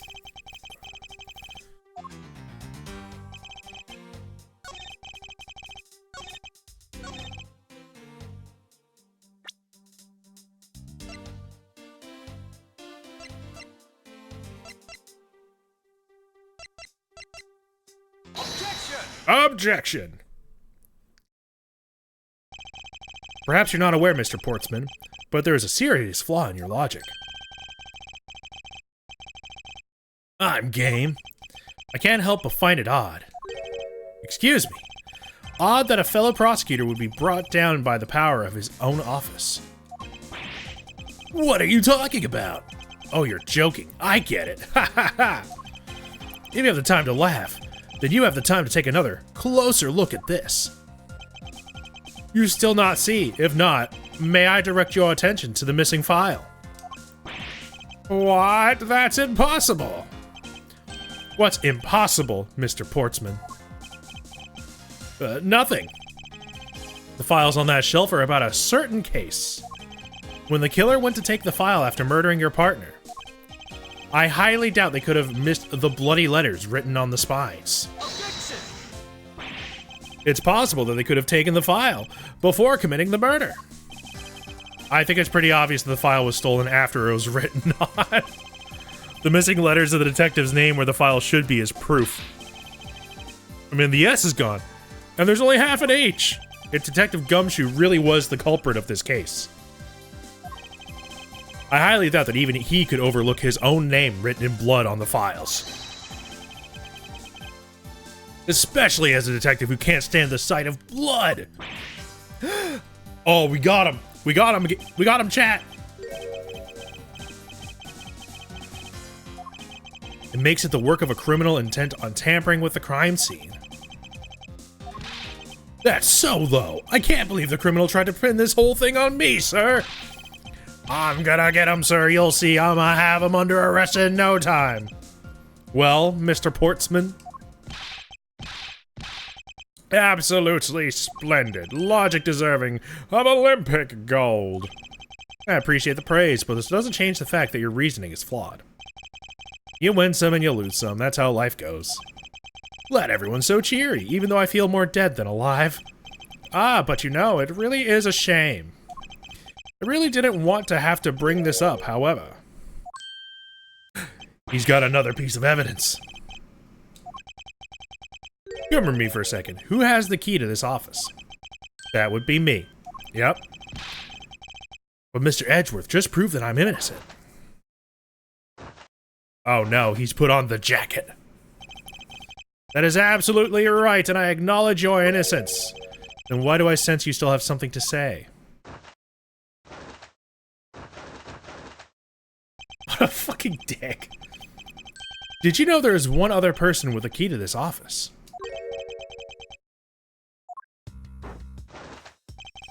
Hey, you there. Yes, sir. What is it, sir? Would you kindly fetch and escort that lovely young lady here for me? A lady? The girl is a member of this building's security. Think of her as a material witness. What's wrong with him all of a sudden? I believe she needs no introduction. I have called upon Miss Maggie Bird, a member of security. Detective Gumshoe, sir. Maggie! Miss Bird is the security guard on watch tonight. I see. And your point is? My point is that she could very well have used it. And by it, I mean the master key, which can open all the office doors in this building. Oh no, now he's trying to pin the crime on Maggie! If you're not the guilty party, Detective Gumshoe, then the only other person with access to this room is Miss Bird. I would never sneak into someone's room. I refuse to believe that Maggie's the culprit, pal. It was me, Well,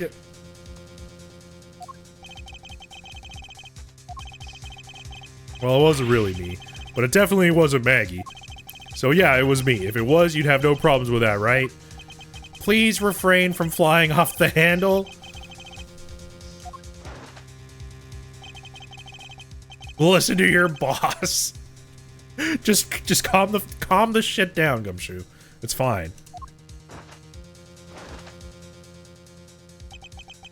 That girl is the only one who could have committed the crime. And for one simple reason. Reason for suspicion. Hit me with it.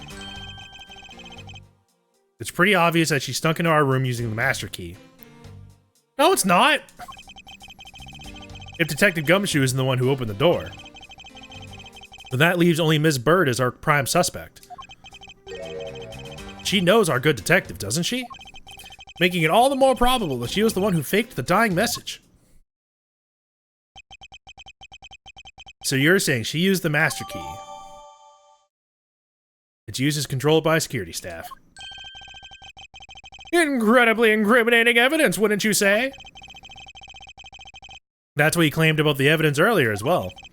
Well, that was then. This is now. The flow of a good match is always changes during a round. Oh yeah, so he's a tennis guy or a volleyball guy. Especially for an athlete like me. Wonder if there's anyone other than Ms. Bird who could have used the master key. Seems like the only way to get Mr. Portsman to give me more details is to press him.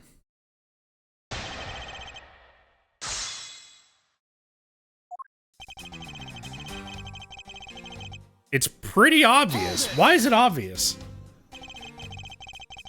Is the only member of security that could have used the master key? There was no one else working security tonight? And tonight she's it. That is true, but I wasn't able to use the master key at the time of the crime, sir. Wasn't able to. That's not unrelated. We can't really trust her not to tell lies. Plus, I hate wasting time. Yes, ask for more details. It's up to me, as the prosecutor, to poke holes. I'm the one that determines this is a waste of time, Mr. Tennis Man.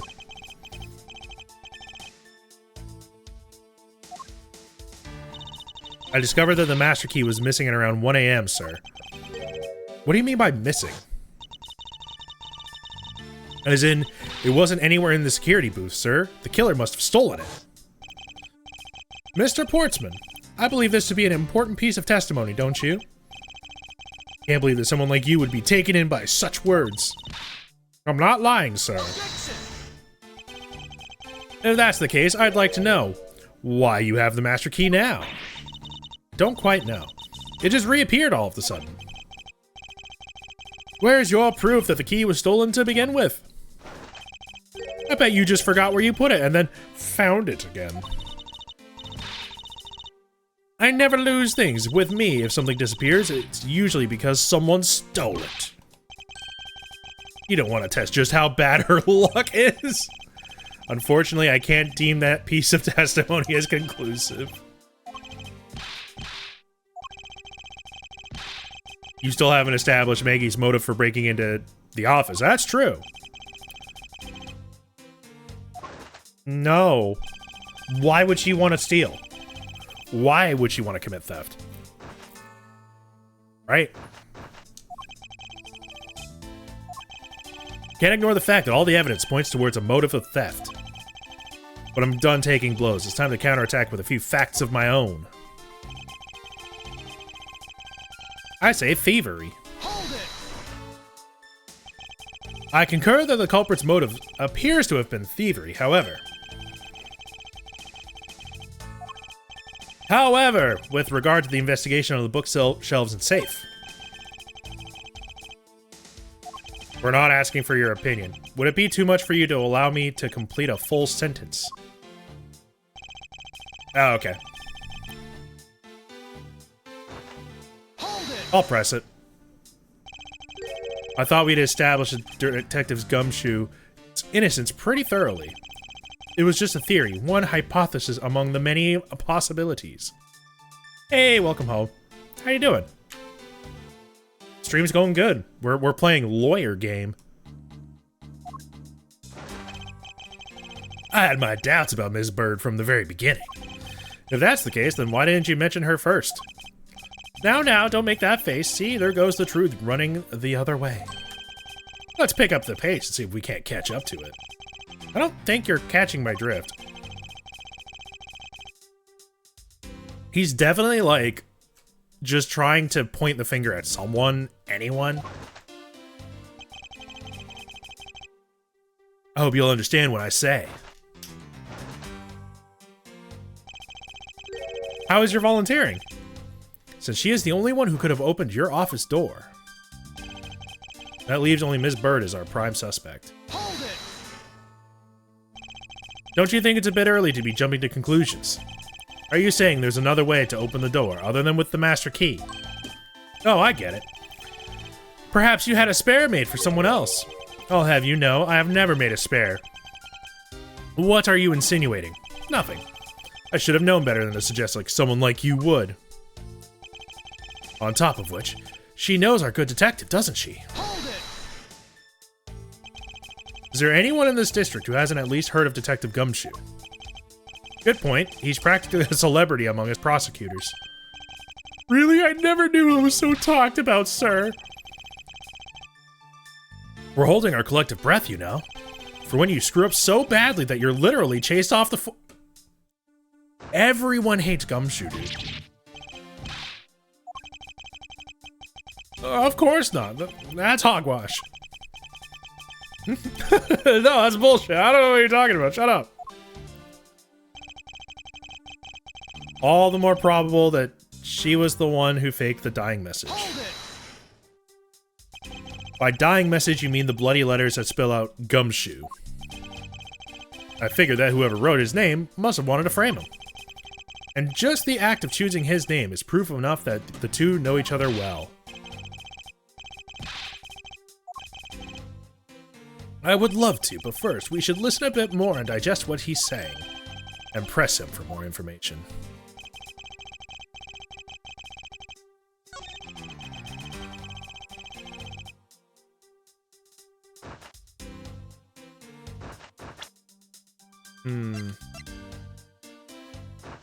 But how did he know about the wipe down safe? He wasn't. Objection! How did he know about the wipe down safe? Do you wish to continue insisting that Miss Bird was set on stealing something? It's the truth after all. It was also by your logic that we came to the whole thievery conclusion anyways. That may be, but you also must be aware that the safe is a secret safe, the existence of which is only privy to prosecutors. Oh yeah, Bird wouldn't have known about it either. Find it a little hard to believe that a hidden safe was all part of her cunning plan. She could have found it by accident while she was turning everything upside down. I highly doubt it. I'd say the culprit knew exactly what they were looking for. After all, only the bookshelf and safe were targeted. Meaning it was a prosecutor. You and I didn't know about that safe, pal, and that means there's no way Maggie could have known about it either. But the killer is a prosecutor? Interesting conclusion. Definitely looking more and more probable. It's definitely not him. Do you have a different suspect in mind now? Why? What made you... What's with the angry face all of a sudden? It's all my fault. Huh? It's Jim. He knew about the existence of secret safes. What did you just say? Oh. No, he didn't. No, he's trying to deflect again. We were partners, like inseparable, conjoined twins. That's why I told him. I filled him in on the secret safes. And that means I had only just told him to. Obviously, it was wrong of me to tell him. I still can't quite believe it, but the thief who broke into your room was probably Jim. No. And you were simply trying to stop him, weren't you? Miss Maggie Bird? Wait, so... You're saying that Jim was the one, or Buddy was the one that broke into Miles' office, but then he's not the killer. Maggie's still the killer because he shut... No. That makes no sense.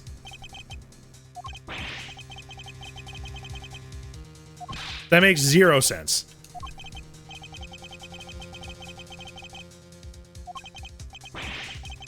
It was self-defense, wasn't it?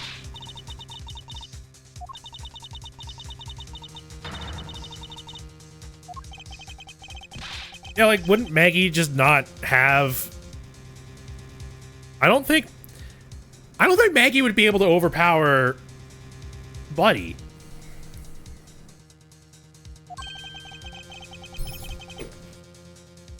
Oh, fuck. I completely just sent my damn desk for a spin. I was trying to reposition it, I just blasted it with my knee. It was Jim who stole the master key. I don't think so.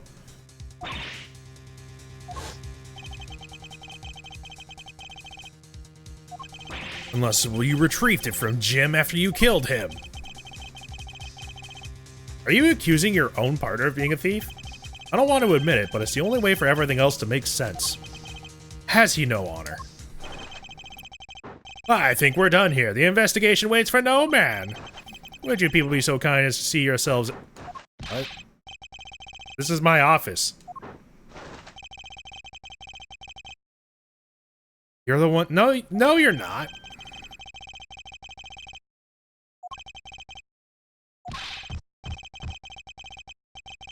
Maggie can't be the culprit. But, sir. Okay, fine.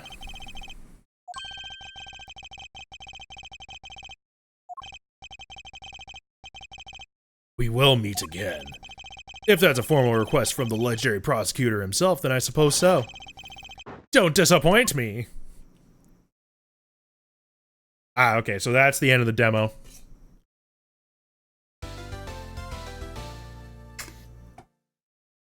Or that's the end of the demo for Turnabout Visitor. Or for Miles Edgeworth.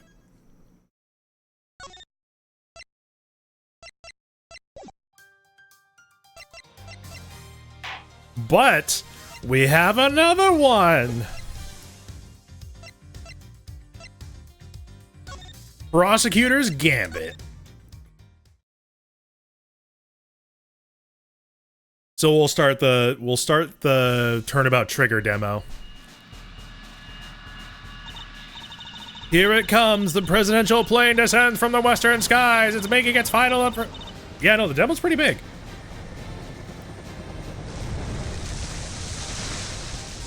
You basically get the first episode from both games' first cases. Pretty cool. Yo, audience, so what? Wait, does the president get, like, shot or something?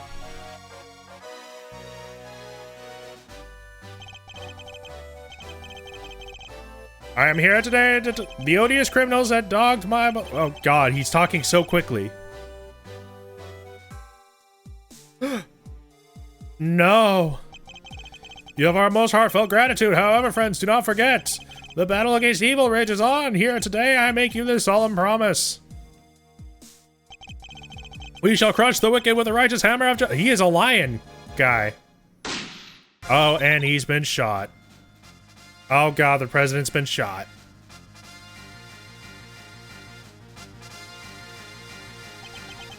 Call the prosecutor's office. Get Miles Edgeworth here, right? Why?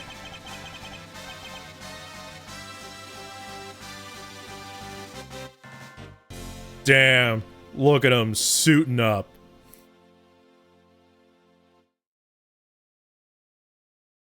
It's time to suit up, ladies and gentlemen. March 25th, 2:46 p.m. Gourd Lake, spectator area. The Gourd Lake Classic. The news must be halfway around the world already. After all, it's not every day an attempt is made on the life of a nation's president. My name is Miles I can't talk. Miles Edgeworth, and I work as a prosecutor. I came as soon as I got the call. The moment the phone rang, I knew it was serious. I could just feel it in my bones. And Gumshoe's here. Thank goodness you're here, sir. This is Dick Gumshoe, a detective with the local precinct. Damn, I really want to get into these games now. How's the president, detective? We still don't know, Mr. Edgeworth. The medics just boarded the plane a few minutes ago. I see. I hope he's alright. Then I suppose you'd better show me the scene of the crime instead. Right away, sir. Hey, I said, hey, yeah, you, Ruffles. Who the fuck? You're the prosecutor in charge of this here case, ain't you? Wanna give me your first impressions? Anything strike y'all as odd? No comment. I literally just got here. Come on now, Mr. Prosecutor, don't be like that. Bro, I just got here. What do you want from me? I'll need the facts of the case, and as much detail as you can give me. Yes, sir. This guy is fucking, Lysander from Pokemon X and Y. No wonder he got shot. He's evil.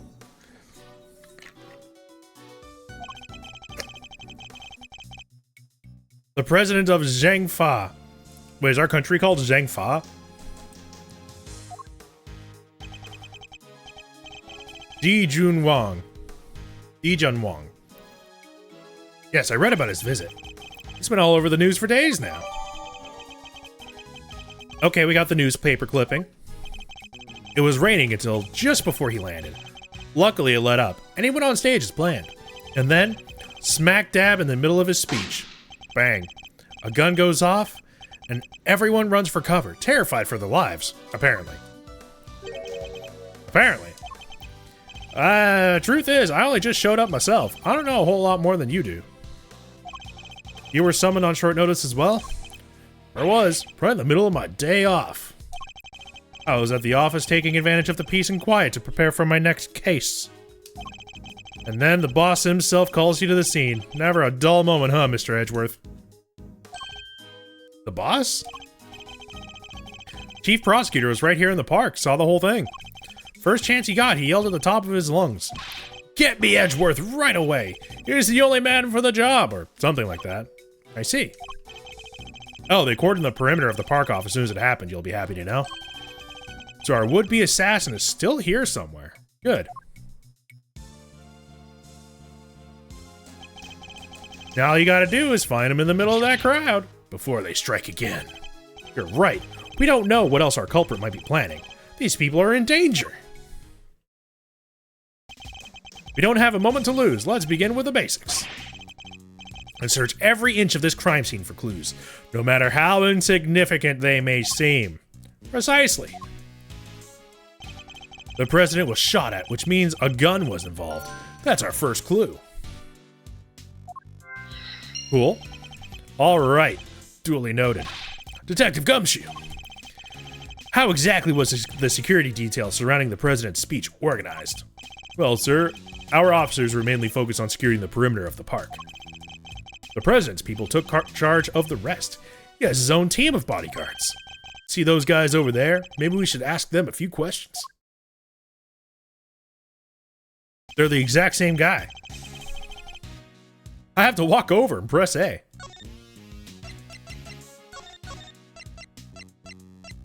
Save over file 3.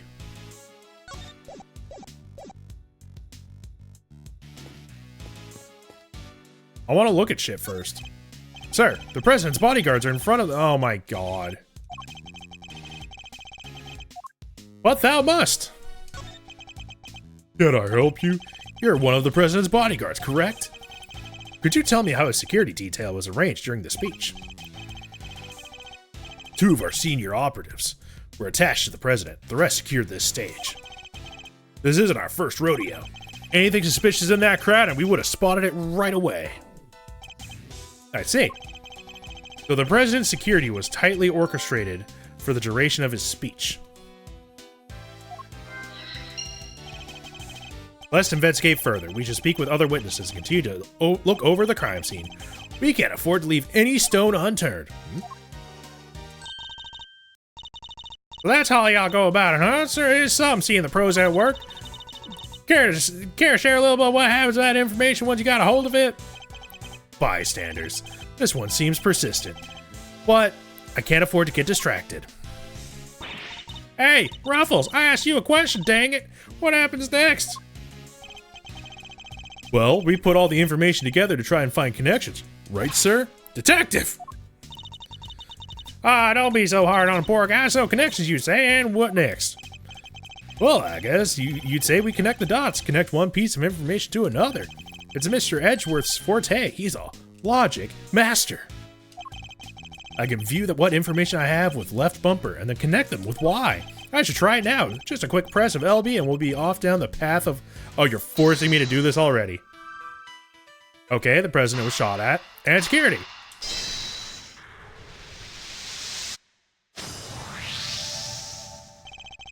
Despite the president's tight security, the perpetrator still managed to carry out their attack. Completely undetected by a contingent of highly trained bodyguards, no less.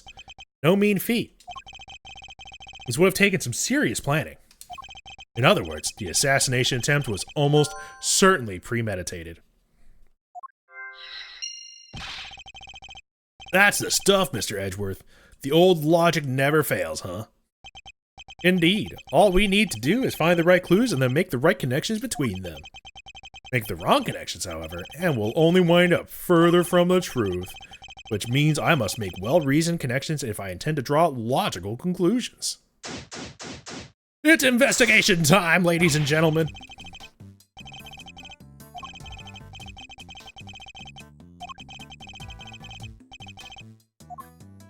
Okay. Let's save again.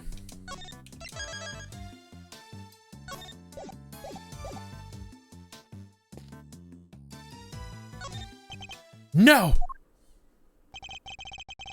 I was as surprised as you, sir, but there's no mistaking it.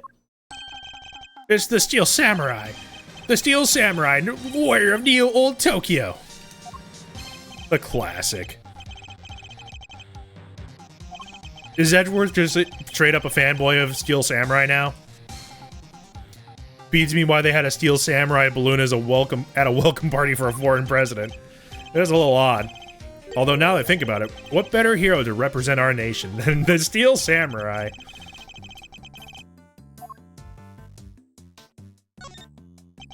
Breaks your heart, don't it? It does. What villainy could have befallen him? Witnesses say he popped right about when the gun went. Interesting. So a bullet would have struck the balloon. Cold-blooded samurai murder. This is sacrilege. I won't rest until the culprit has been apprehended. Detective? We cannot let this vile assassin escape. We won't, sir. You can count on it. Edgeworth's, like, pure motivation here, though, is just, oh my god, he shot the Steel Samurai. He doesn't even care about the president. He doesn't even care about the president. It's just, oh my god, he shot the Steel Samurai. I must have my revenge. There's a bullet hole in the flag here. It's the flag of Zhengfa. The key motif is a blazing red phoenix. Wait, what's this? Something the matter, sir? You don't see it, detective? There's something unusual about this flag. Compare it to the one on the other side of the stage, if you will. Oh, that's a beauty right there. Just look at it flapping in the wind. It's immaculate. Exactly. Which is how a flag should look. And yet, here we see quite a different picture. One thing in particular stands out, don't you think? Right, of course. I give up. Come on, spill the beans.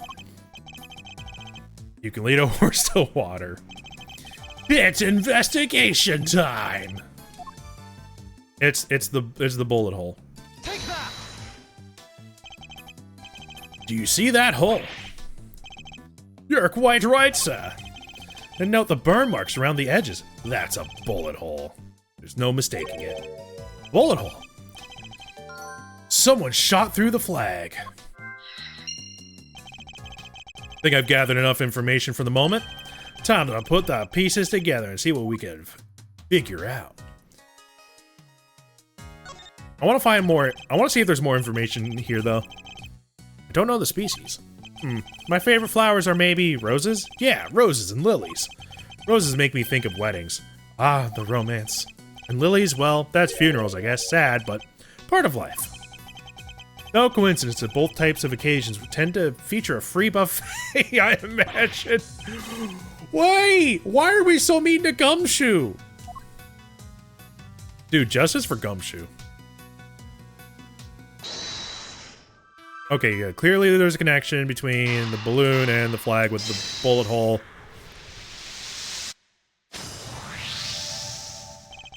There was a bullet hole in the flag, and it seemed highly likely that the balloon was popped by a bullet, too. Means 2 shots were fired, right, sir?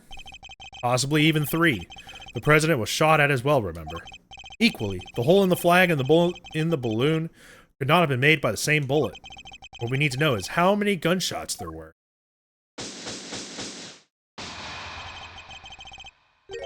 On with the Ruffles! Y'all figure something out? Care to share? Who is she? Rubbernecker, I guess. Seems pretty interested in the case. Oh, give me something here. Who is this? We do need to speak to some witnesses to find out how many gunshots there were. Fine, let's see if she can tell us anything. There y'all are. Tabby Lloyd at your service. I'm looking into the case for, well, just for me right now, but... Looking... Is she a reporter?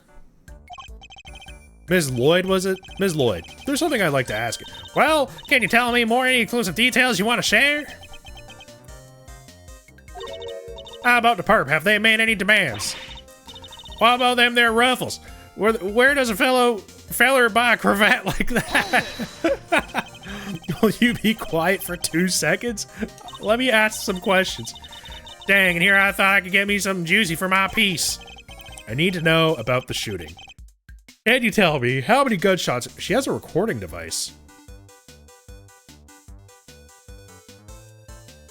Right? Like, in the lower right corner, you can see she has a record. Oh my god. I just realized this entire fucking time my webcam has been covering...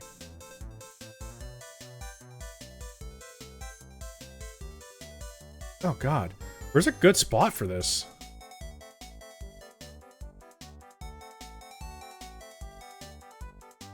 Here. That's good. You can see the names now. Woohoo!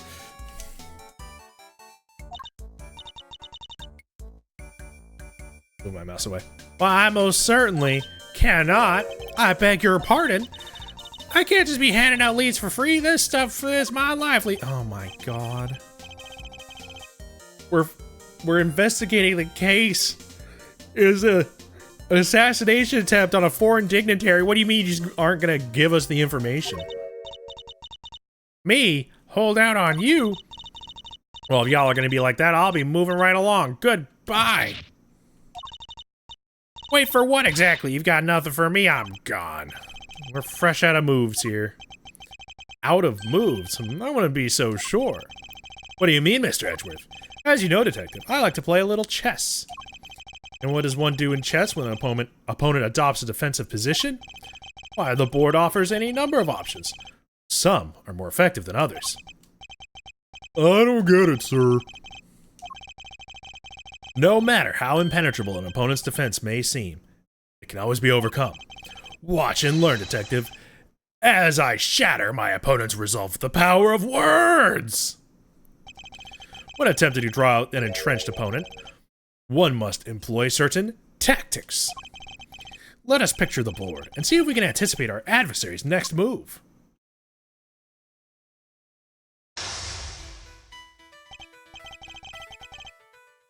What the fuck?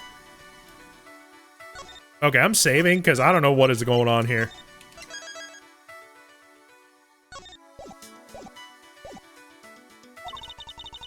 Y'all ain't getting we're playing mental chess with her. This kind of... Oh, this is like...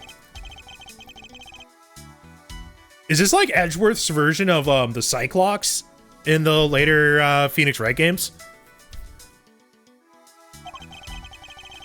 But I can't afford to try your patience by taking too long to plot my next move. In other words, I must be conscious not just of my strategy, but of the passing of time.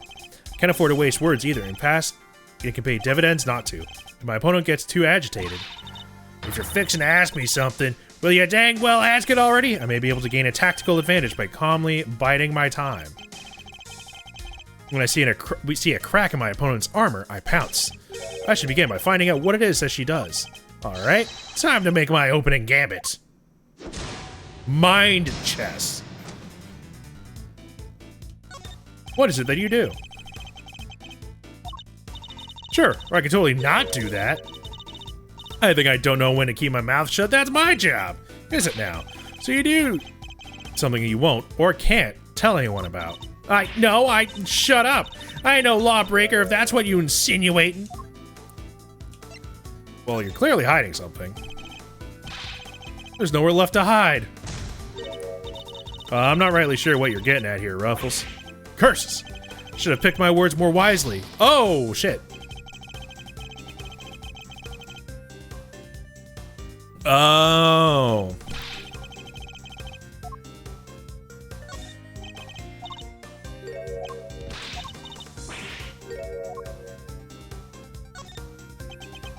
I'm biding my time. I'm a law-abiding everyday citizen, and you got no reason to say otherwise. Forgive me, I meant nothing by it. If there's something you can't tell me about, I imagine it must be very important work indeed. Well, sure, I guess. Leastways, it'll be once I've bagged my first big scoop. I'm gonna keep biding my time. Ain't no time for the silent treatment, you hear? I'm a busy woman. Oh, fuck.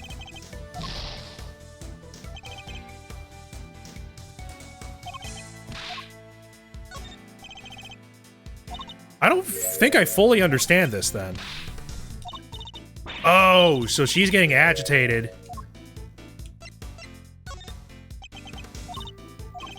And then she calms down. What's that big scoop? Heh. I see. It's a scoop you're after. If you're a journalist, is that correct? Dang. Sure. I'm your friendly neighborhood reporter. The hungriest cub on the beat. That's the mystery of what she does for a living solved. Perhaps our hungry young cub has gathered information vital to the case. Let's make that our next line of inquiry. Okay, we get our time back. That's good. With the opening moves concluded, the mid-game approaches. What else does she have to tell us? Were you at the scene of the crime? Come on now, Ruffles, you ain't gonna give little old Tabby something first? Absolutely not. I ain't giving you nothing either. You think I'm some sucker? Think again. Okay, I'll just bide my time.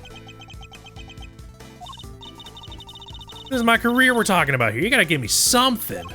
Sadly, the more you know, the more you might find yourself in danger. I ain't scared. I'm a pro. It takes more than the sound of a little gunfire to faze me.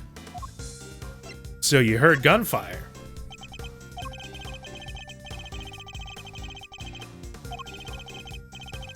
Which proves you were here.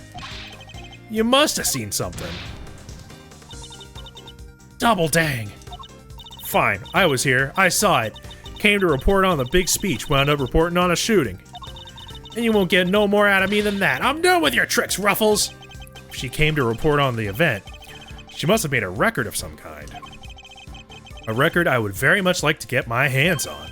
That is quite the clue as to where to take the conversation next.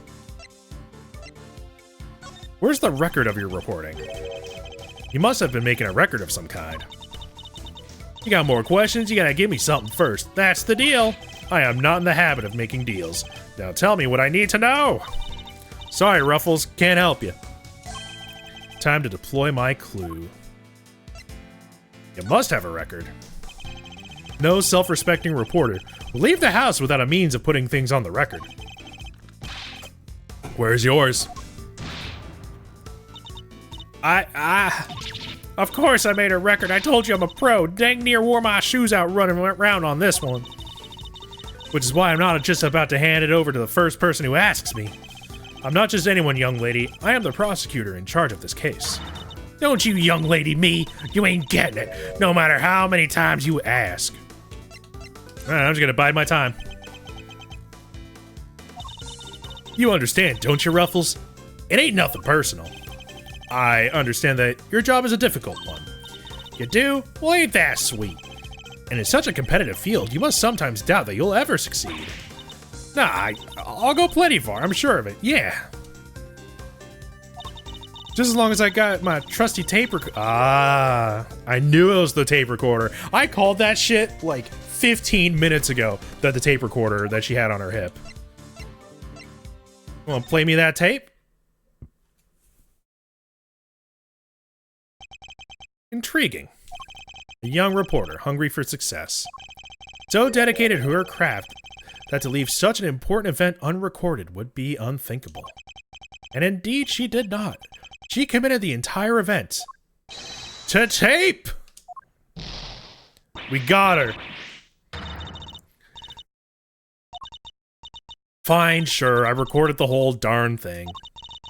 All right here, you got me, okay? Checkmate. Mind chess. Checkmate. Here's something else, Ruffles. I was trying to be all strong and silent, but you had me singing like a canary. Never mind that. Now play us the tape. You should finally tell us how many shots were fired. You can hear it, but I got conditions. You played me like a fiddle, Ruffles. Only the Chief ever played me so good. You gotta agree to be Chief number 2 and be mentor to our rising star, aka me. Chief number 2. I kind of like a second parent. And one more thing. I want exclusive reporting rights for the first 24 hours? She's a difficult woman to refuse, and I need to hear that recording. 24 hours is more than I can promise, but the story's yours until the case is solved. And the job of Chief number 2? I think not. Ah, so close. All for the sake of the scoop, huh? Alright, you've got yourself a deal. I got exclusive access starting right this second, Ruffles. Good. Then our first order of business is to listen to that tape. A check. Honored friends and allies, I'm here today to deliver a message. The odious criminals that dogged my beloved nation are no more. President's speech.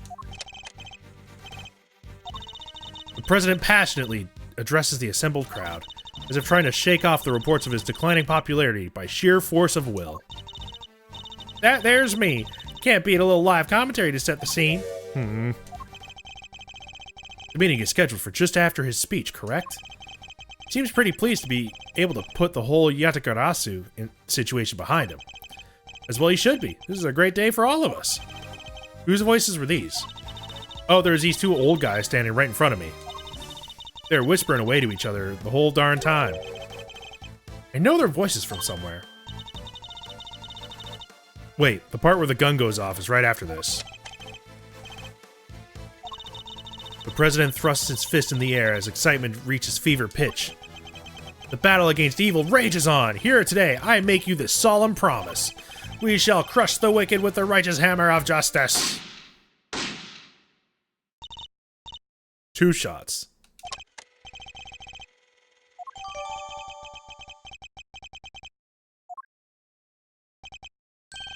Two shots were fired.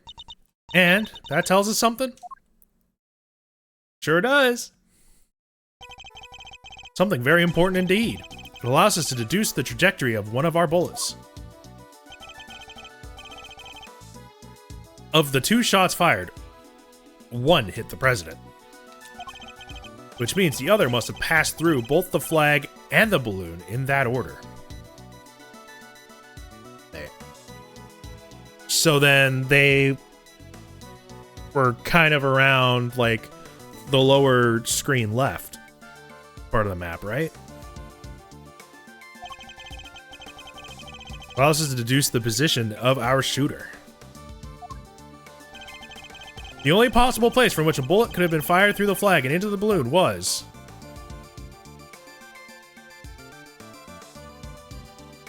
like, here? Take that! Drawing a line between the flag and the balloon. Yep. The left-hand side of the spectator's area.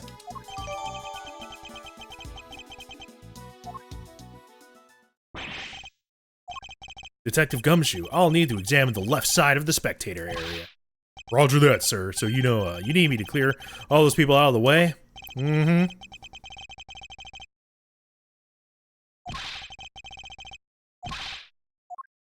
Run, Gumshoe, run! Gotta let me help out. This stuff's my forte.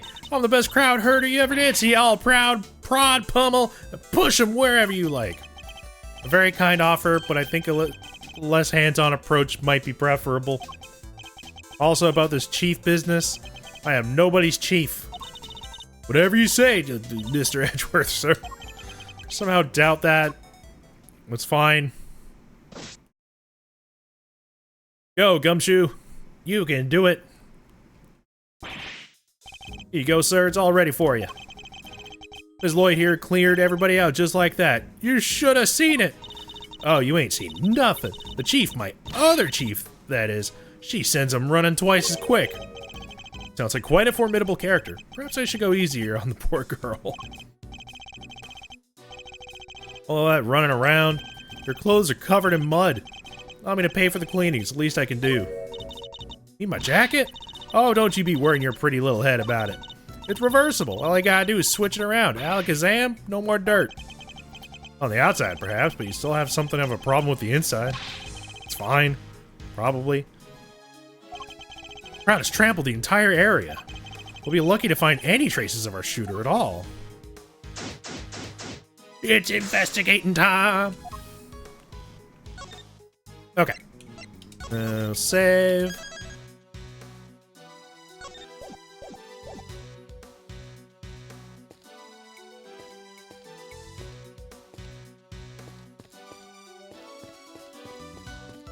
Let's talk to... Yeah, talk to the camera guy. The lens is cracked. Oh.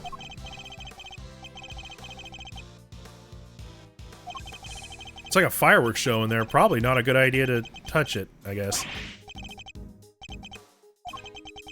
This isn't exactly rocket science, detective. The cameraman is clearly otherwise occupied. Perhaps I can talk to him.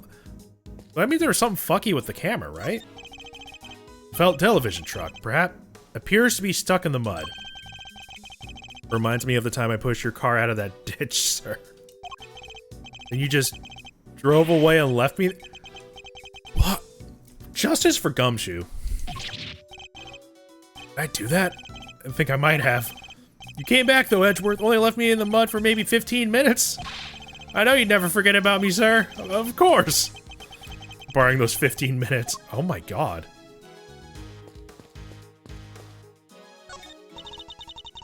You even gotta pick through the trash yourself? A prosecutor's life ain't easy, huh? Detective Gumshoe. Gumshoe's doing it. The faithful detective scrabbles through the garbage as the prosecutor looks on, his hands unblemished. Let's see now. Come to Papa, little treasures. Is he enjoying himself? Yeah, popsicle stick. Gotta love the jokes they put on these. No, we're looking for actual evidence. Relevant evidence. Yes. Oh, a little bag? By examining a piece of evidence from all angles. Yep, we sure can.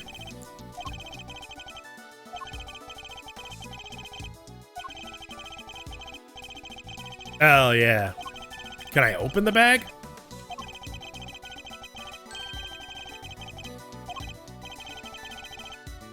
Alright.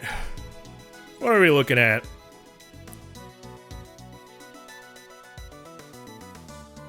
Just the little emblem there, right? There's a gun.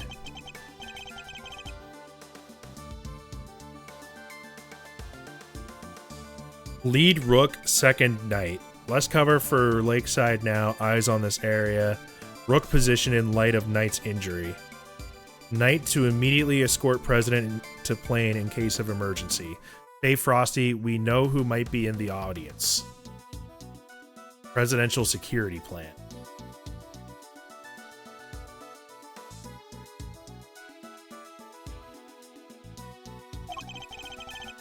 What are we looking at here? Presidential security plan. It's a diagram of the president's security arrangements. So someone leaked this to the assassin.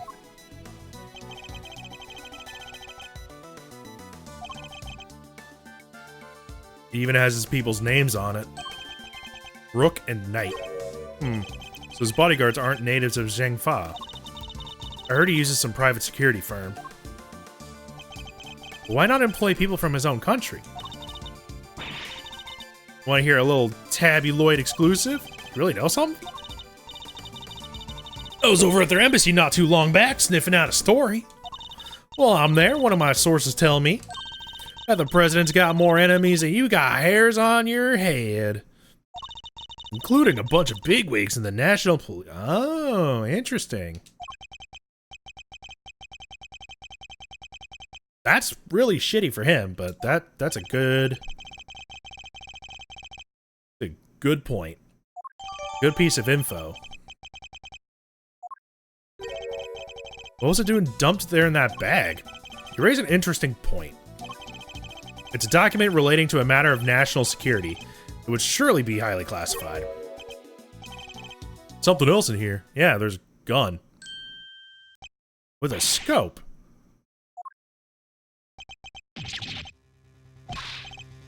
This bag. It's gotta belong to the... Yep. And it could well have been disposed of by a would-be assassin. A revolver. It would have taken a lot of nerve to dump it here amidst all the chaos. Would this be the work of a professional? That would explain the security plan, too. I think we need to take a very close look at our latest find.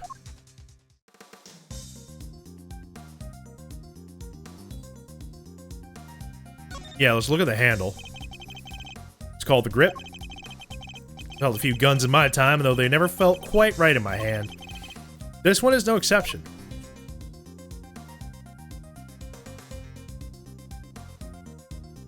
So there's a scope. Oh, no, we're just looking at the, yep, 2 spent bullets.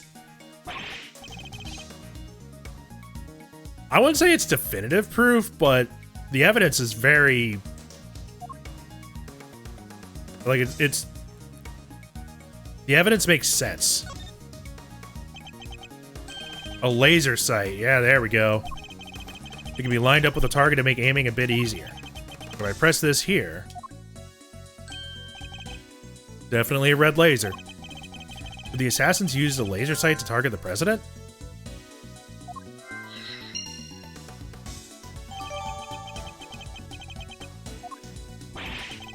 That bag was a real find. Just goes to show. The bag in the hand is worth 2 in the trash? No.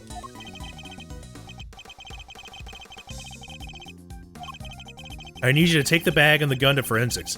See if they can find any prints. Go, Gumshoe, go! That was really fast. But they came up empty. It was wiped clean?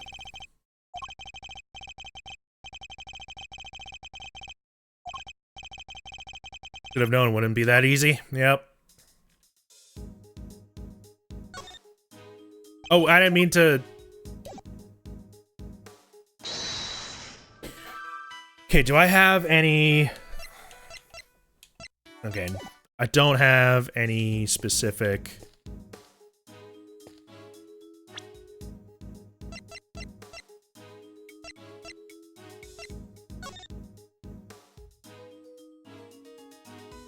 Yeah, I've already looked at that. Yep. I don't think I need anything to do with that right now. It's just the president coming to visit.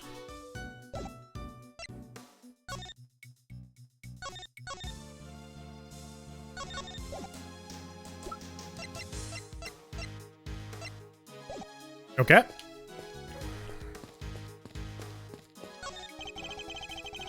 This wooden sign looks almost brand new. I imagine it was placed here recently. What's it say? 50 yards to the Gordy Museum. 70 yards to the never mind? What's the matter, detective? Just read it, will you? 70 yards to the boathouse. Feels like a million years since that whole sorry affair unfolded. Fond memories, detective. Ah, yeah, fond memories, sir. Reference to the first game.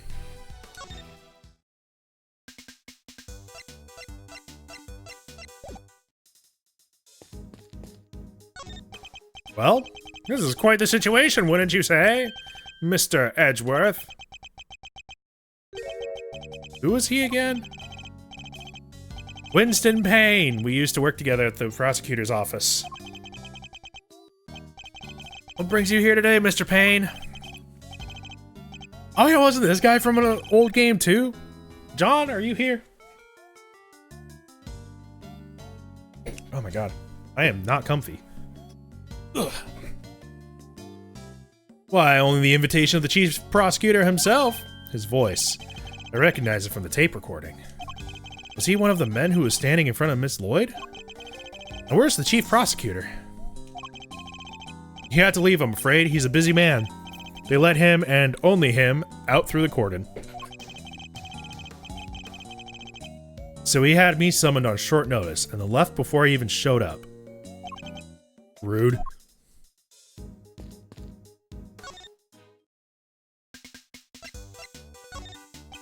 Say you attended today's ceremony in order to gather material for an article of some kind? You bet I did. Ain't that sort of thing that happens every day? And when did the ceremony begin? Right after the rain stopped. We got lucky. It was raining all morning before that. Anyhow, the president's plane touched down right around 1:45. And then the speech started at 2 on the nose. What about the shooting?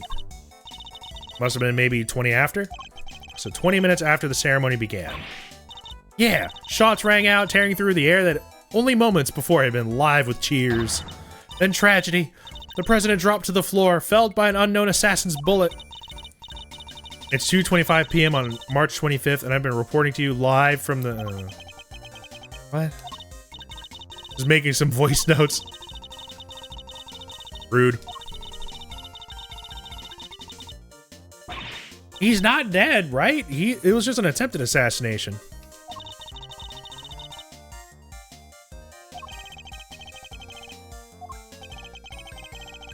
His bodyguards escorted him straight onto the presidential plane.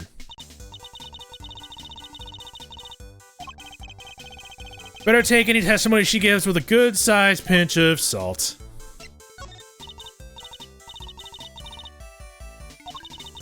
It's kind of weird when someone calls me a reporter. Reporter at large. Isn't she a reporter? Sure am a reporter in training.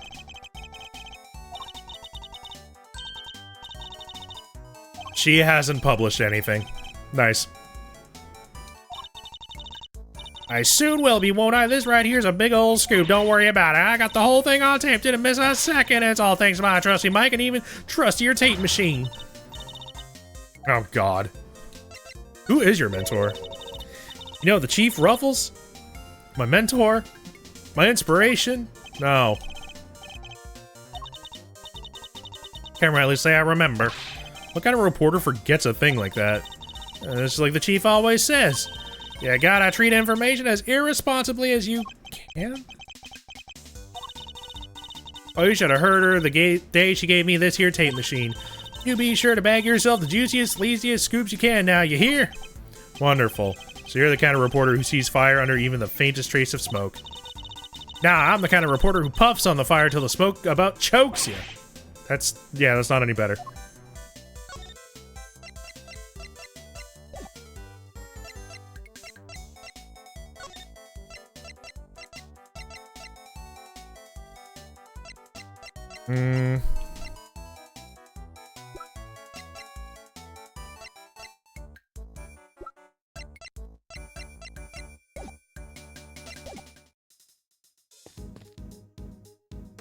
Do you have any more info? You're with one of those news channels? Yeah, can I help you? You must have footage of the event. Do you mind if I take a look?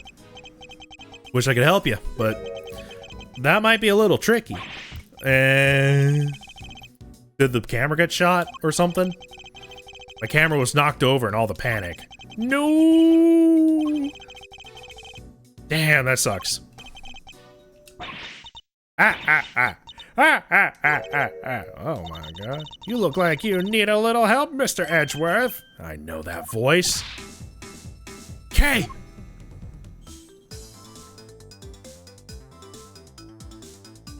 Hello.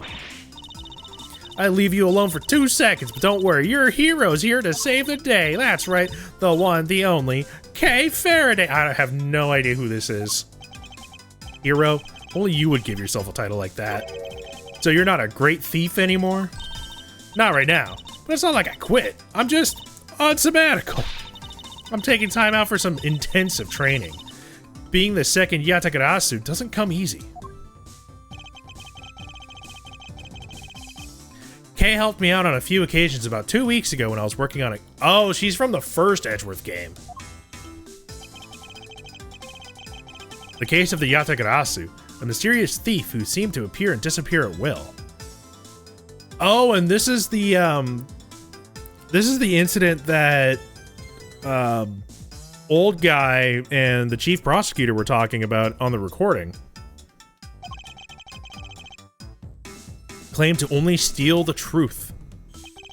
She calls herself the second Yatagarasu, the successor to the so-called Great Thief. There's not a lock I can't open or a trap I can't escape. And when it comes to stealing, well, I'm still in training, but I'll get there soon enough. What are you doing here? Suppose she did mention being fond of such things. And afterwards, I was thinking about dropping by your office to see you guys, but nah, I don't have to. Hey, Gummy. Fucking Gummy, full of beans. Are you really here to save the day? What are you gonna do? Took pictures of the whole shebang. Did you now? Then you better show them to me. Wow, your jaw didn't even drop an inch. What's a girl gotta do to impress you? I know, right? Mr. Prosecutor here is about as much fun as a dang toothache. Won't even let me call him Chief. I'm forgetting my matters. Tabby Lloyd, ace reporter at your service. He's no fun at all. There's one time, oh my god, they're all just gonna talk shit about me? Or talk shit about Edgeworth? I am not Edgeworth. Boo, fine, here.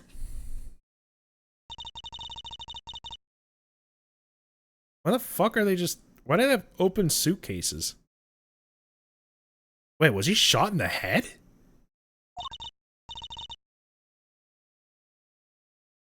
People are running everywhere. Oh, so the one on the left is Rook and the one on the right is Knight. Their hairstyles definitely have a Rook and a Knight motif.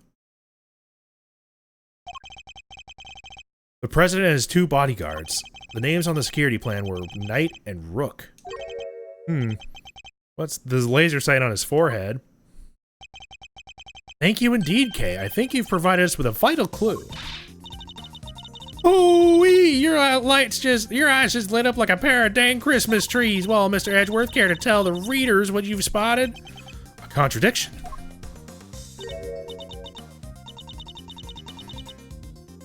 I don't see nothing strange. Allow me to show you. This picture shows the moment of the incident. But another piece of evidence still shows something different. I need to highlight the point of contradiction. And then employ my powers of deduction. First, to find a contradiction in the photograph.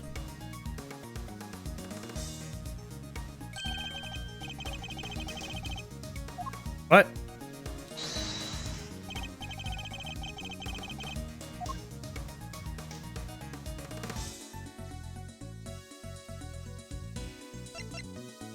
I'm confused.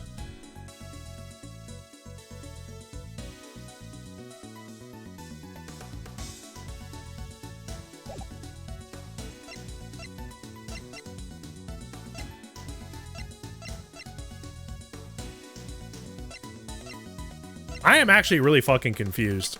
I feel like I'm missing something.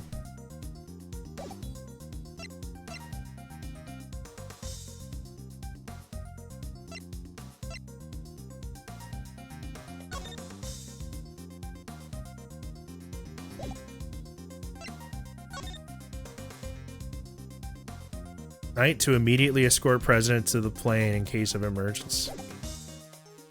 But he didn't do that. Oh, I fucked up.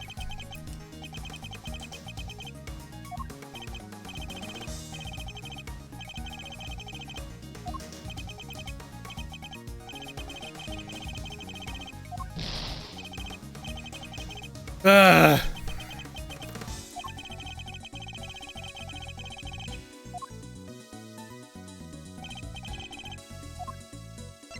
don't fucking know. It didn't give me a chance.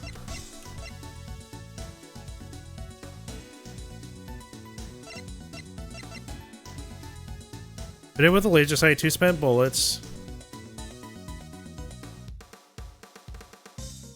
There's a laser sight on his forehead.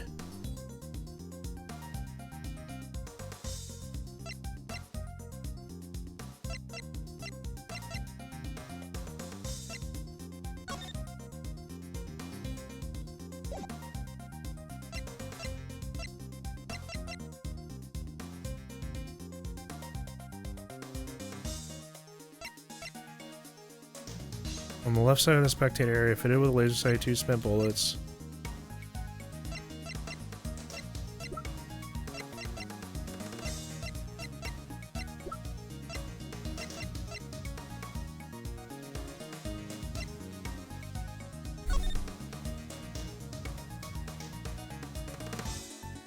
Like, yeah, there's the laser sight from the gun. That makes sense.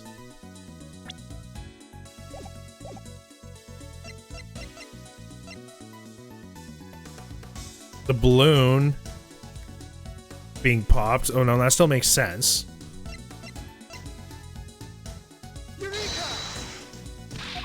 Okay, it's not that.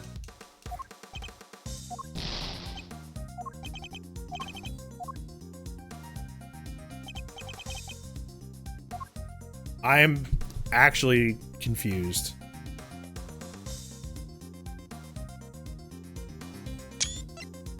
Oh, I didn't mean to take pictures. Shit.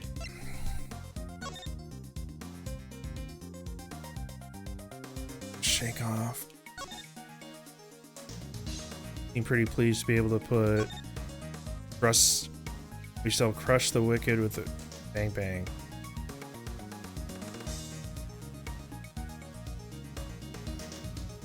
Oh, it's Lloyd's test. It's Lloyd's tape. It's not.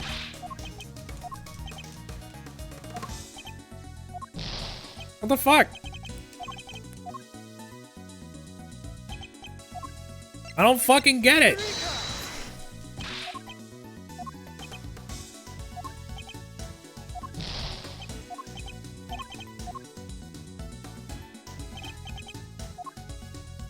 What piece of evidence?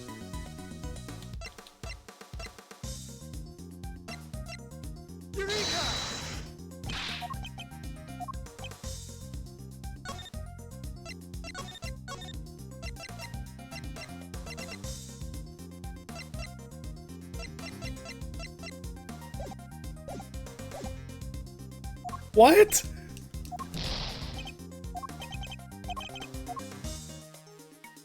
I feel like I missed something like insanely important here.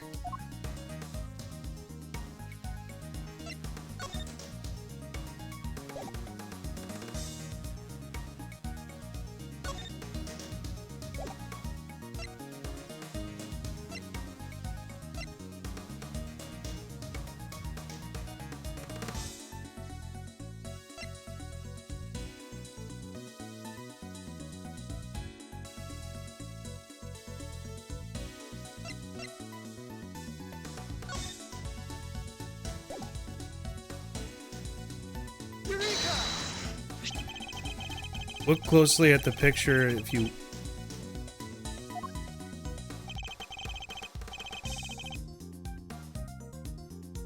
Is it because he looks different?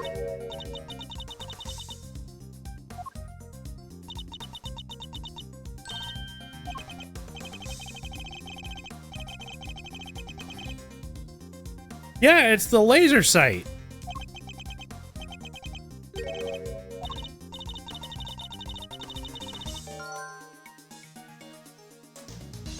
It's the...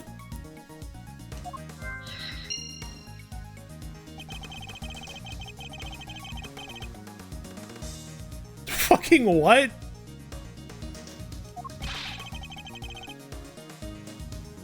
Oh my god, no! That just means someone was aiming at his head!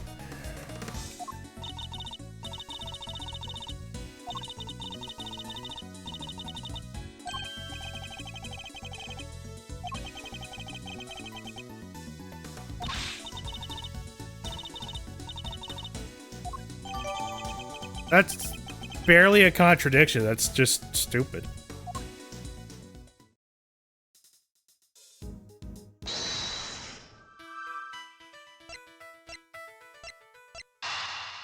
Yeah, there's laser sight, red birthmark, yeehaw.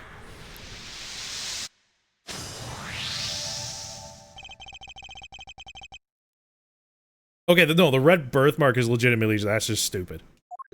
That's really dumb. Like...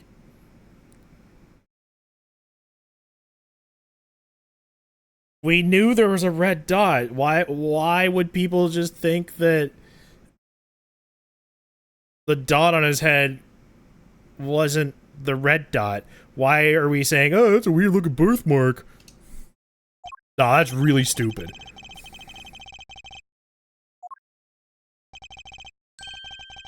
Yes, I knew that.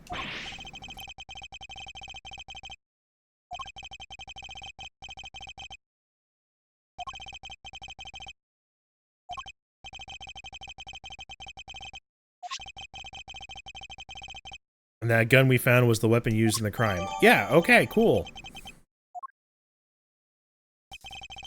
Why would the perp use a laser sight, though? You'd stand out like crazy using something like that.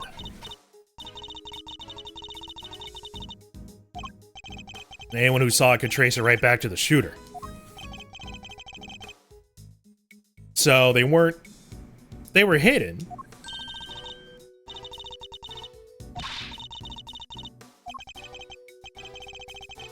I'm a little grumpy about that, honestly.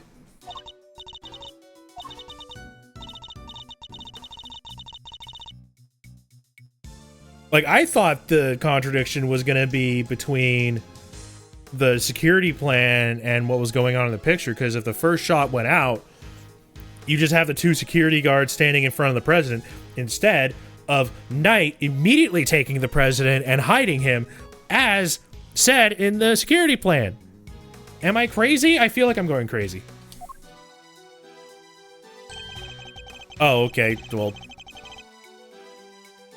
Let me... Someone's aiming the red dot on... Whatchamacallem?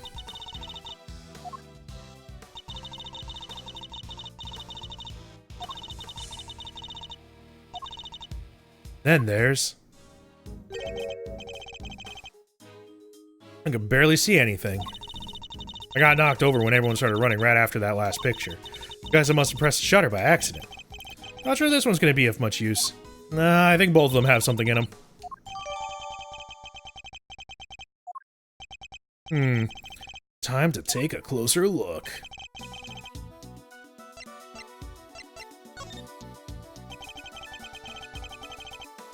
There sure is.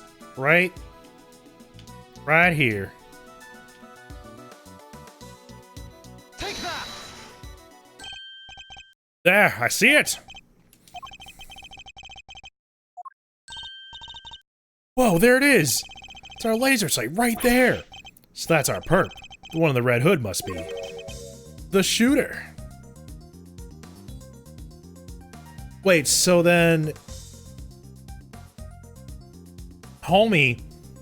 Because the guy that the red dot is on is clearly one of the guys, or that one guy that was talking in the recording. So that means Lloyd would have been right behind them too.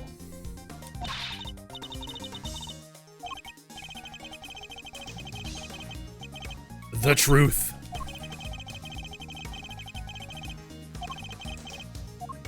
So we gotta find someone in a red hoodie. After the shooting. Sure is. Take that! A red jacket, that must be our suspect. Looks like they took advantage of the confusion to make their getaway. Luckily, we can see exactly where they were headed. The Samurai Dog Stand. The right-hand side of the spectator area. Go get him!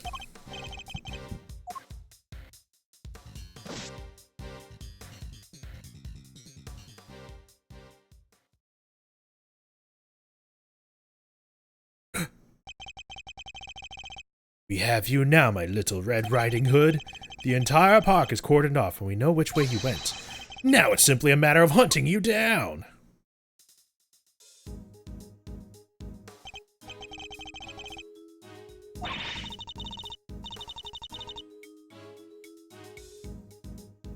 Hold up. Hold up. So we've got, right? We have someone wearing a red hoodie who is behind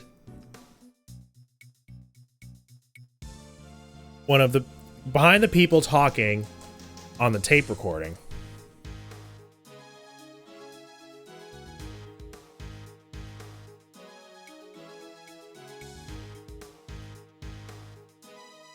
I think Lloyd did it. Or at least the evidence so far is pointing to Lloyd being the shooter. She said that her hoodie is reversible. Or her jacket is reversible. So it could be red on the inside. Although she had already reversed it in a previous conversation. And it's still yellow. I gotta save again though, because I lost a lot of health in that stupid red dot situation. I must scour the scene and inspect anything that catches my attention. Oh yeah, I found the red hoodie. Also, what's that? A red button. Hey, do you think? Seems it was torn off of something found near the samurai dog stand.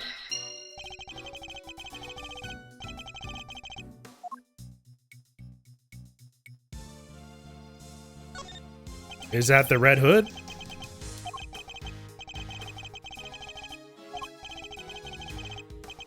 There's something down here, alright. A red raincoat. Oh, it's a raincoat. They must have taken it off and hidden it under there before they made their escape.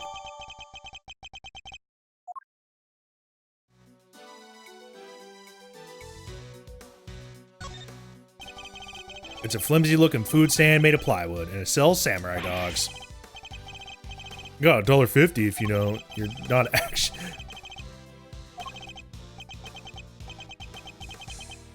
I want to eat. I'm hungry.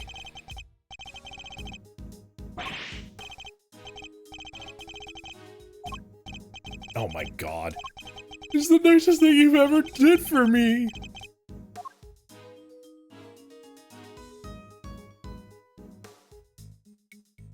There's clearly a missing button there.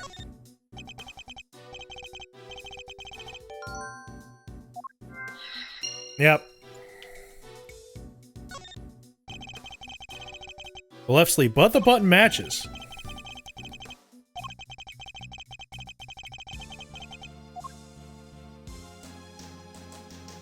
Let's see if there's anything else around. No. Okay. The red button and the raincoat sleeve. We have a connection.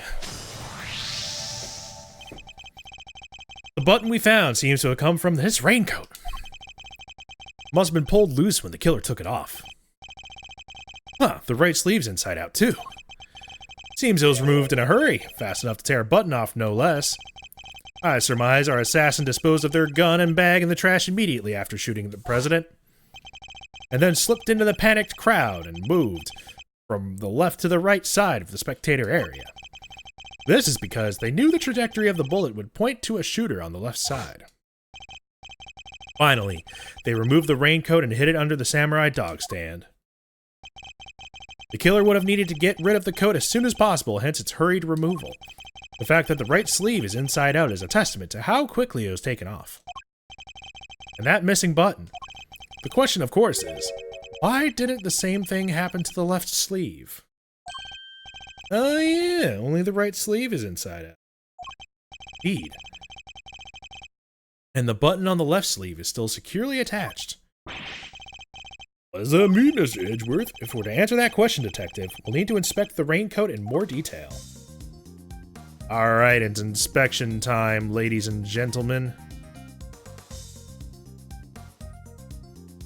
Well, it's all muddy and shit.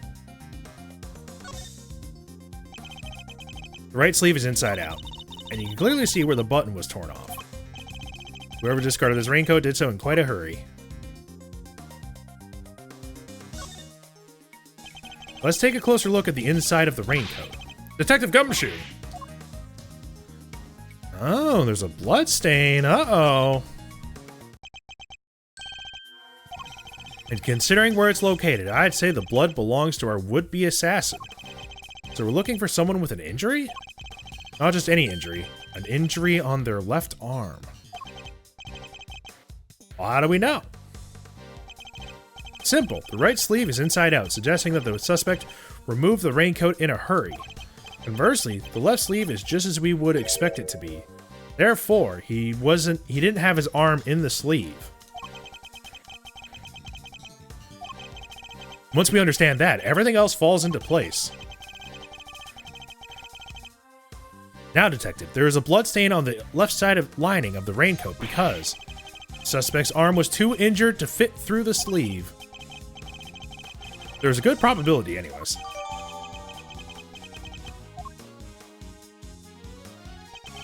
The pieces are starting to fall into place. Investigation complete. Yes, hail me, thank you. Oh my god. I need you to go and search the crowd for likely suspects. Yes, sir. Suspicious characters with injured left arms coming right up. You're even smarter than you look, Ruffles. Take it all in. Okay, well, she's not injured, so I think she's fine. You'll have your man in no time. That's Mr. Edgeworth for you. The park is still cordoned off, so our would-be assassin would still be in that crowd somewhere. Don't let me down, Detective Gumshoe. Okay, I think that's episode 1 done. Oh, never. Goddamn, we're still here. Mr. Edgeworth, we found someone who fits the bill perfectly, sir. Way to nab the assassin, Gummy. Hold on, Kay. It's a little soon to be jumping to conclusions. For the moment, they're a person of interest and nothing more. Understood? Okay, no jumping. Well, he's our oh my god, everyone's jumping to conclusions. Stop! This is no ordinary assassin. Bring him over here, Detective. Carefully. Come on, boys! You heard Mr. Edgeworth. Oh my god. Oh, it's this fucking guy!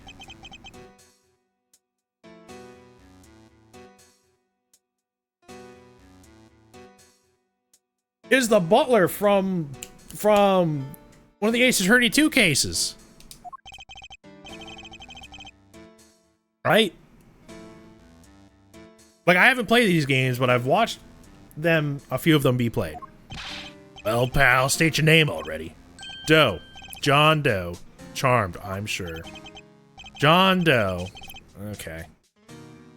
He's making an- it's the same fucking dude! I know this man from somewhere, I'm sure of it. And you are Prosecutor Edgeworth. Of course. I have been following the day's development with some interest. Now, perhaps you'd care to explain why you've asked to speak with me. Oh! He's the serial killer from the previous game. So this has to be a red herring, right? Do you recognize his raincoat by chance? Forgive me, but I am afraid I do not. I believe its owner to be the would-be assassin we are seeking. Oh, it's a cherry. My, well, isn't that just shocking? And this same would-be assassin happens to have an injured left arm. Just like you. All I can tell you is that I had nothing to do with this unfortunate affair. The two adversaries stare each other down, their eyes like deadly lasers. Care to tell the readers what happens next? Showdown, that's what? A battle of wits, a battle of words! Oh, are we getting into chess?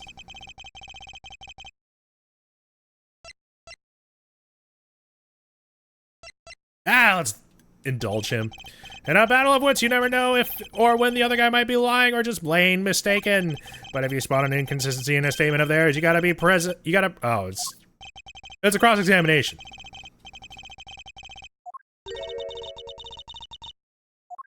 It's a cross-examination. I didn't realize this was a tutorial.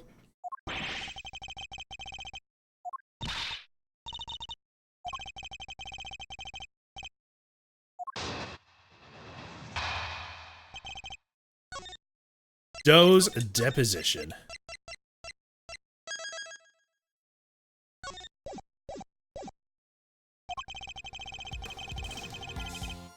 I can understand why whoever wore the raincoat would be of an interest to you. We have no proof that this person is injured as you claim. My left arm may be injured, but I can still use my right. When it started raining, I simply opened my umbrella. No raincoat required. So you contend that you were not wearing a raincoat, is that correct? It is. Is that so strange? Not everyone wears one after all. I happen to prefer an umbrella. Team raincoat over here. They're perfect for when a girl really needs to move. Heck, I don't use neither. Come rain, sleet, snow, or shine, it's my trusty parka every time. Not exactly the line of inquiry I was hoping to pursue. So you see, I am not your would-be killer. And I'm not in the habit of making baseless accusations, Mr. Doe. Please, I am just a simple ice cream sell— oh. Uh-oh. The wound seems to have begun bleeding again in all the excitement. The owner of the raincoat is definitely our assassin.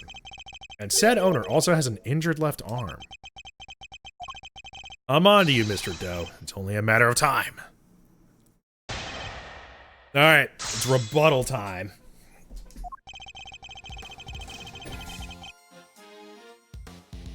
Hold it! So you admit that whoever wore the raincoat is a person of interest. I know they are. I was able to follow most of your investigation from the spectator area. One never thinks one could get caught up in such an awful thing as an assassination. We have no proof that this person is injured as you claim. Hold it! So you'd like to see some proof that the owner of the raincoat is an injury? I would certainly expect a renowned prosecutor to have some. Come on, Mr. Edgeworth, you're famous. He probably read about you in the newspaper. I have also been observing you and your work, lest you forget. I don't believe a word he says. If I can prove he's lying, I'll be one step closer to apprehending our shooter.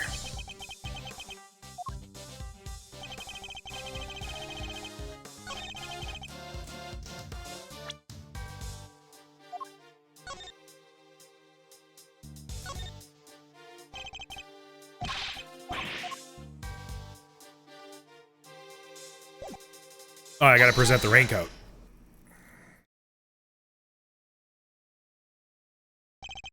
You seem like a careful man, Mr. Doe, but not quite careful enough. After all, you left something behind, something of vital importance. I'm afraid you must have me confused with someone else. The coat does not belong to me. Or do you claim to have some kind of proof to support your accusation? Your arm isn't troubling you too much, I hope. Your wound seems to be bleeding again. I'll survive, although I can't pretend it's not something of an inconvenience. You have my deepest sympathies, because if it wasn't bleeding quite so badly, you could have perhaps made a clean getaway. What exactly are you insinuating? As we have already established, whoever wore the raincoat was injured, and now I can prove that person was you, with this decisive piece of evidence. The ice cream sweating. You see, Mr. Doe, there is a small amount of blood on the inside of his raincoat. Blood that belongs to our assassin. I love the fucking ice cream. They'll throw the book at you. You can give us a silent treatment all you like, but we don't need you to talk. A simple blood test will give us the answer we require. All it takes is for us to compare the blood on your bandages with the one on the coat, and that will be that. We have the evidence. Why don't you make it easier for all of us and come clean?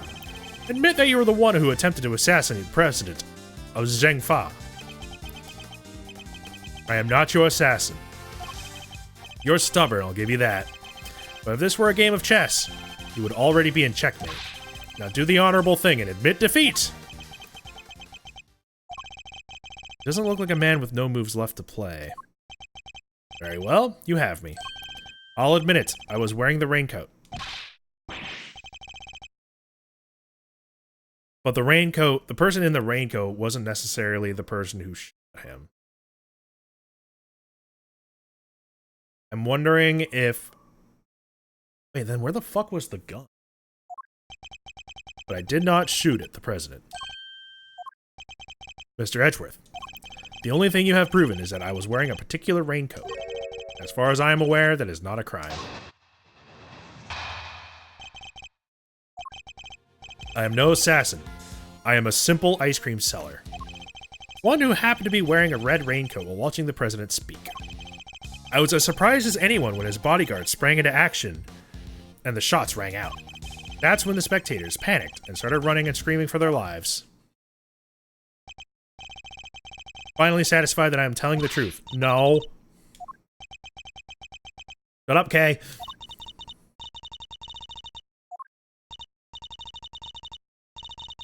The assassin, and they're wearing a red raincoat. Intriguing, but that is not me.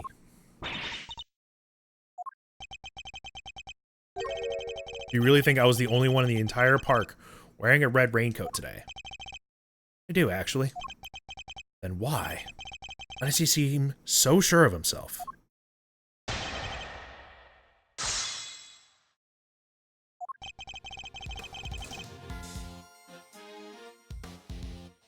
Hold it!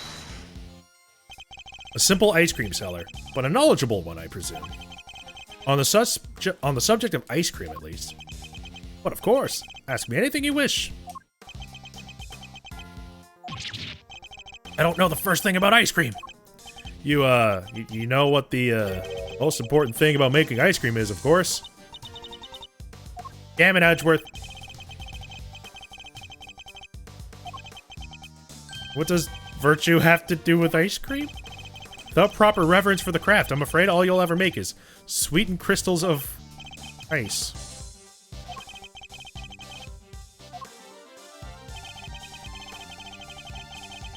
One who happened to be wearing a red raincoat while watching the president speak. I was surprised as anyone when his bodyguard sprang into action and the shots rang out. That's when the spectators panicked and started running and screaming for their lives.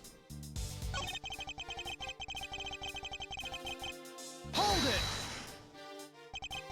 So you saw the bodyguards move before you heard the gunshots. Yeah, that's a weird order of events. If I recall correctly, they moved first. At least, the one on the left did.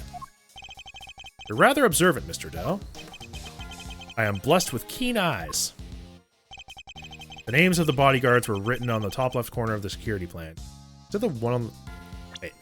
Yeah, the one on the left. So Rook moved first.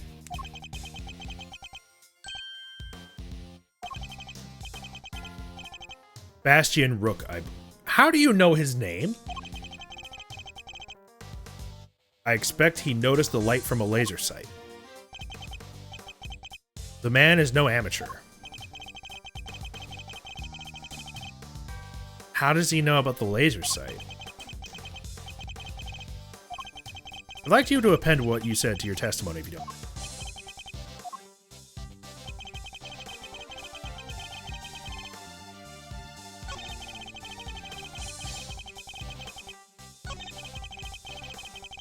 He was especially quick to respond.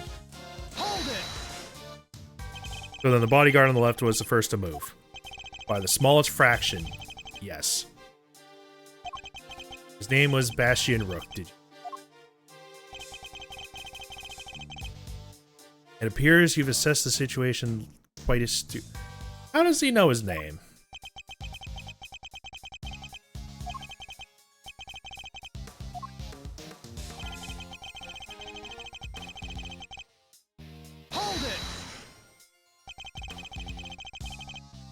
So you yourself didn't start running and screaming. I was hardly in a position to. Oh, yeah? And what position were you in? One of extreme pain. Someone bumped right into my wounded arm. Hard. It was excruciating. I thought my eyes would pop out of my head. Of course I didn't. In any event, the shooter was wearing a red raincoat. We have photographic proof of that, and yet... Guy's lying... He is saying, okay, if he didn't run, there was a picture of a person in a raincoat running.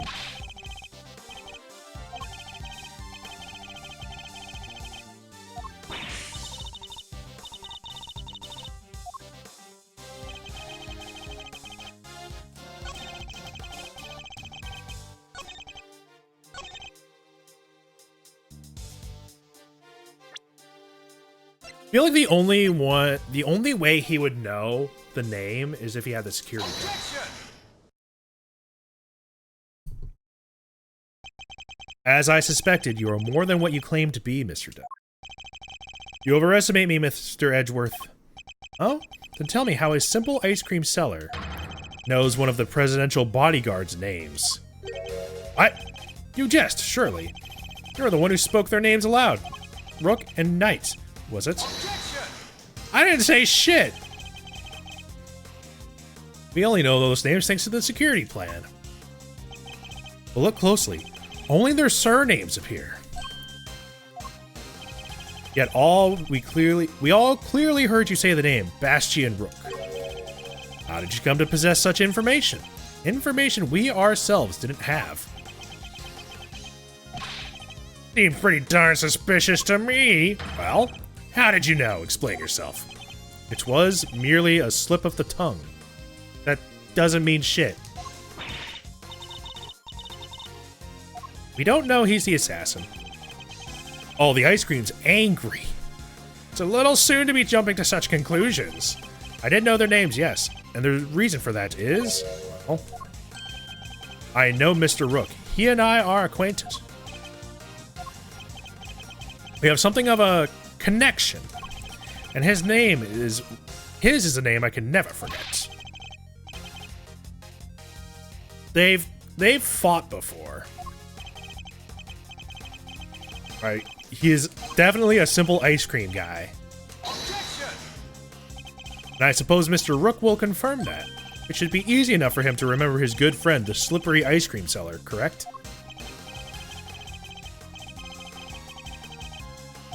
I would imagine he's rather busy ensuring the president's safety. I mean, they're still in the plane, right? How will that help you prove that I was the shooter? Objection! Objection! If you weren't the shooter, then why take off your raincoat? Why hide it?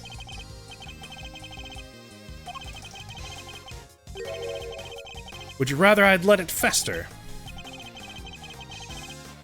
No.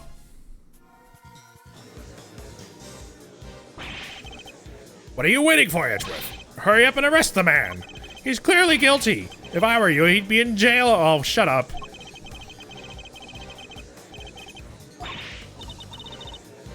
There's gotta be something you could do.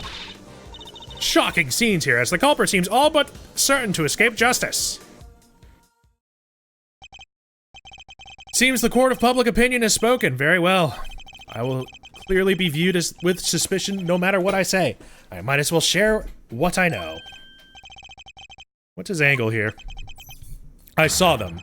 I saw another person with a red hood.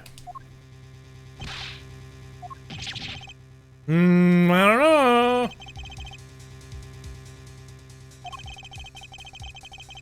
I first noticed them just before the president's speech began. It was still raining then. Something's wrong there. Everyone else said that the rain stopped before the speech. It's claiming there was another red-hooded person. Preposterous. I knew that if anyone saw me dressed similarly to this individual, I could fall under suspicion myself, and so naturally, I removed my raincoat. Not only did you see the assassin, but they are wearing the exact same thing as you? That's convenient. Hence my not mentioning it until now. I know you law enforcement people are very skeptical types. You never would have believed me. Especially not if I'd said that the shooter was standing right next to a certain prosecutor. Well, I don't mean me. I wasn't even summoned until after the shooting, so he was talking about Payne. Your colleague over there. The photograph, yeah, Payne was standing there. He was aiming at Payne.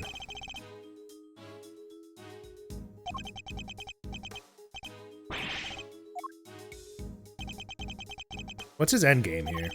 As I mentioned, I have been following your investigation with some interest, Mr. Edgeworth, and while pondering the details, I noticed something strange. Come now, a man of your talent should be more than capable of spotting a contradiction such as this. The picture shows the chief prosecutor, Mr. Payne, and the shooter. But there's nothing weird about that, is there? The picture was taken right in the middle of the president's speech. One of the other pieces of evidence you've gathered is inconsistent with what we see here. What is Mr. Doe talking about? What piece of evidence is inconsistent with this picture?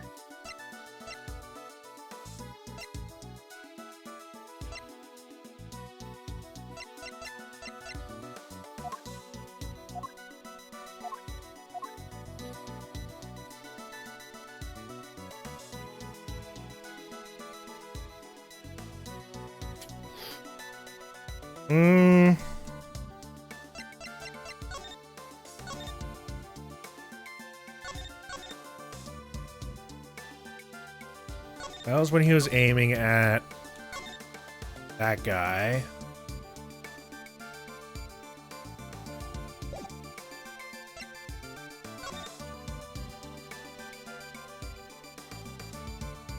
Okay.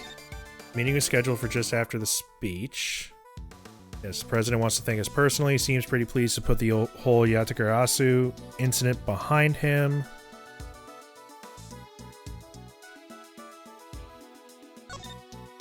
President thrusts his fist in the air. Crush the wicked. Bang, bang.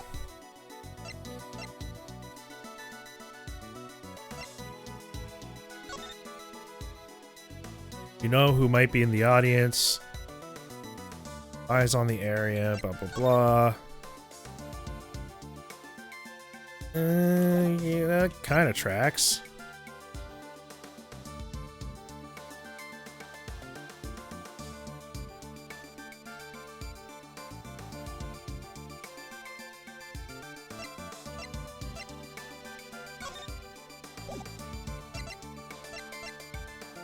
Is it the tape?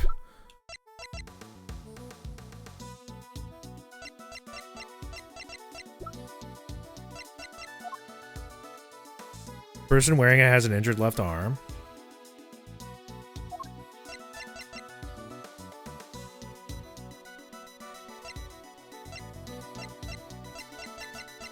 Take that! Is it the tape? It contradicts the photograph.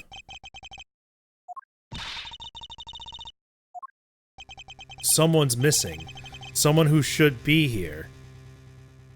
I thought so. Fucking what's her pickle should be in the photograph.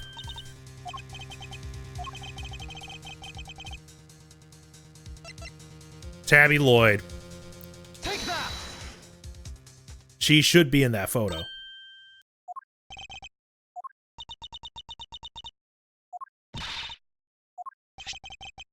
Mr. Payne's voice can be clearly heard on Miss Lloyd's tape. Considering that he was conducting a private conversation with the chief prosecutor. Oh, these two old guys sitting in front of me. They're whispering away to each other the whole darn time. She must have been very close to capture it on tape. Right! But she's not in the picture, so she must be one of the people in the hoodie. Or in the raincoat. Oh no, are we back to the jacket's reversible thing now?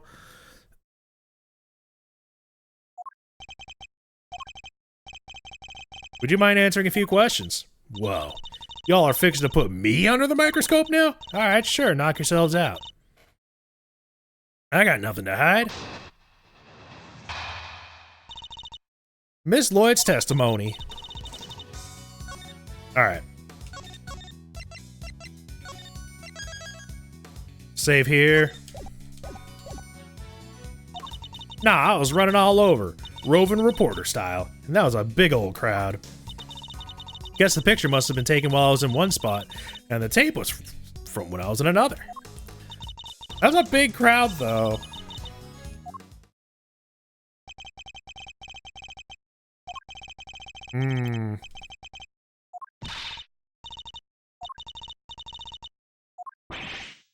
Oh my god, everyone's so quick to jump to conclusions with this game.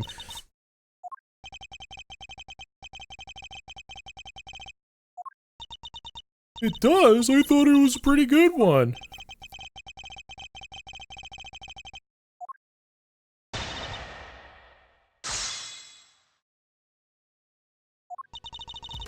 It ain't like I was standing still the whole time. No, I was running all over, roving reporter style, and that's a big old crowd. Guess the picture must have been taken while I was in one spot, and the tape was from... Was it another? No, because... the photo was from before. Like, they was happening at the same time. Hold it! Let me press.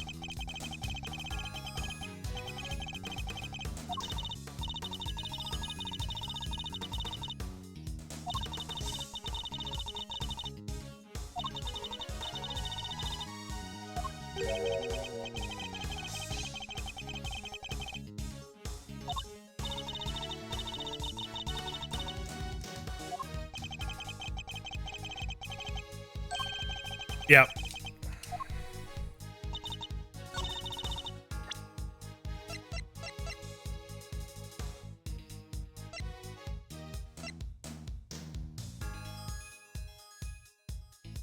Oh, how do I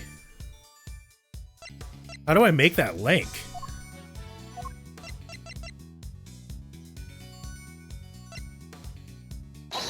Do I present the tape? Yeah. Ms. Lloyd, it's imperative for a reporter not to lie, wouldn't you say? And I don't lie! And yeah, the photograph and the recording were definitely taken at the same time. Yeah? This one in particular shows something that lines up precisely with when you were making your recording. What part of the picture indicates it must have been taken at the same time as Miss Lloyd's recording? I mean, it was probably here because they're talking. Take that! Here, look closely. This is the answer to all our questions. Oh.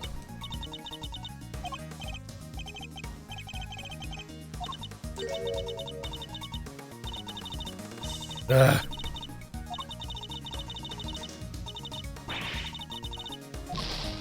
Damn. Okay.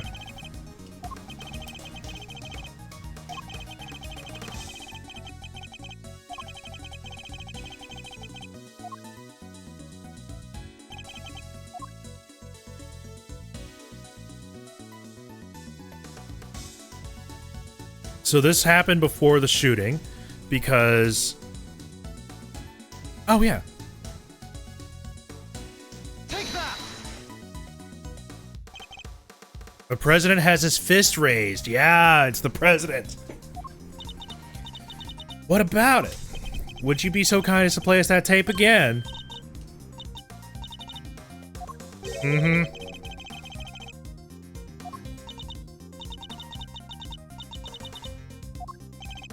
Remember, we are concerned with the moment the president raised his fist.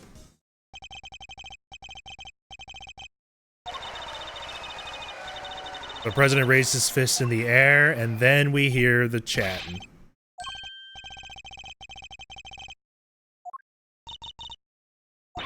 Tabby should be in the picture too.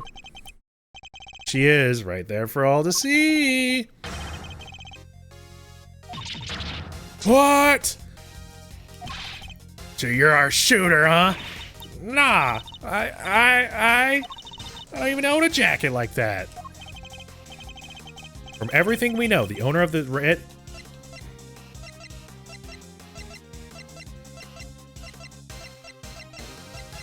Neither of them?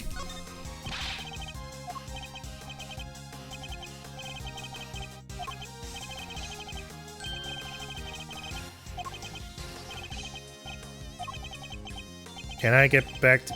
Yeah, okay.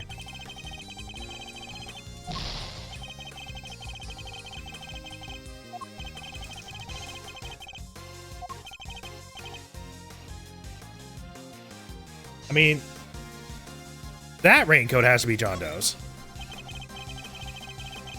Okay.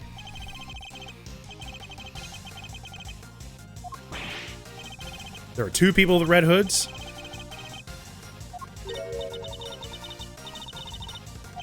Our ice cream seller never mentioned a raincoat, only a red hood. Tell us your... Oh, yeah, so it's the reversible jacket. I don't know why I said neither of them. I felt like that might just be a fucking curveball.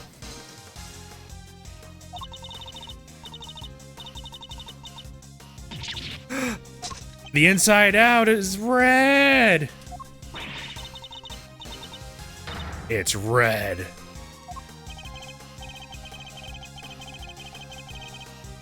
That's the side of the hood that was visible. What are you really up to? I never even wore it that way around. And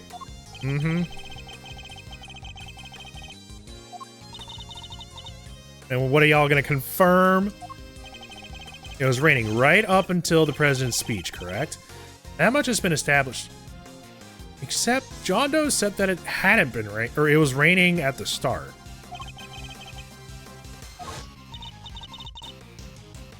I don't use neither. Come rain, sleet, snow, or shine, it's my trusty parka every time. If you haven't reversed your parka since the rain, then the inside should be dry.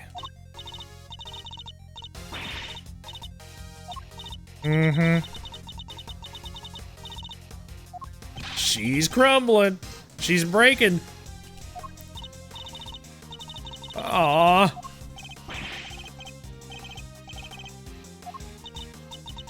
It wasn't me, I swear. I never shot the dang president. I could never. If that's true, then your best option is cooperate and tell us the truth.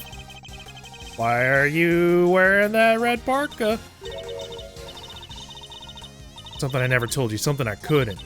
But I'll come clean, I promise. Just go easy on me. Who's hitting us with the hold it? Who said that? It's a little soon for the end game. I...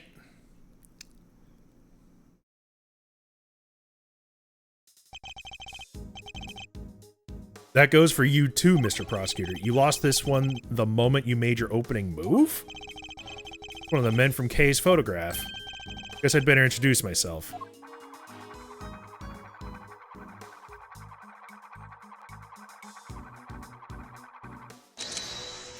Damn, he's going off with the gun. The name's Bronco Knight. I'm the president's personal bodyguard. Second in command of his security detail. Why didn't I think somewhere else? What the fuck? It's just too much fun being this good. You're not a member of law enforcement, so how'd you get a gun? This old girl's on loan from Zheng Fa, temporarily issued to us presidential bodyguards. Anyway, never mind that, I got two tidbits of news for you. You want the good or the bad first? Choice is yours. I'm indifferent, whichever you prefer. Really? You're giving up the first move advantage just like that? Whatever, you're lost. Guess I'll push out the first pawn then. So you play a little chess. Oh, so we're doing mental chess. The name's Edgeworth, and you could say I dabble. Duly noted, Mr. Edgeworth. Alright, I'll start with the good news. The president's okay. Didn't suffer so much as a scratch. Didn't? Particularly for the young lady here, that means there is no longer a murder charge on the table. It is good news, huh, Tabby? Yeah, 'cause I'd never. Now for the bad news. The only reason the president's alive is because we bodyguards did our job. One of us did, anyhow. Our boss. Put himself in the line of... Oh, Rook's dead.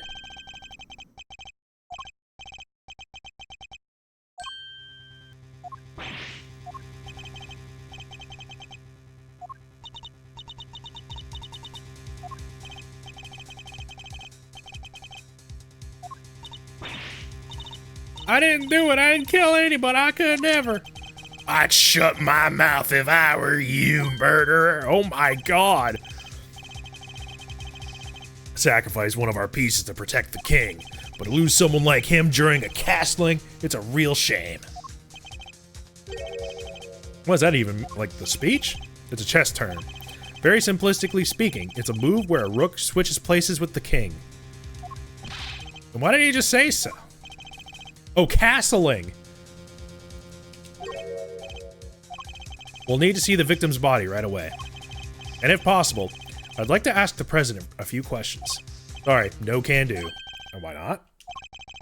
That's the third piece of news, and it's the piece you're gonna like the least. So there were only two. The National Police Force of Zhengfa will be handling things from here. What the fuck? This investigation was assigned to us. We're not about to hand it over. You're V. Edgeworth, correct? The one who solved the Yatakarasu case the president mentioned to you. Honored to have warranted his attention. Makes sense that the chief prosecutor would assign this one to you. Did the chief assign me to appease the president? But that was a mistake. A big one. He should have given the case to somebody with a spine. You're free to take it up with the President Wang, if you enjoy diplomatic incidents, that is. What the fuck? You're coming with me. We'll continue this on the presidential plane. She about to run?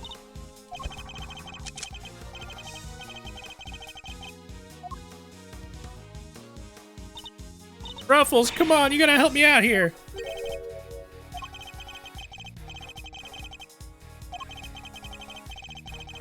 We definitely don't know the whole story.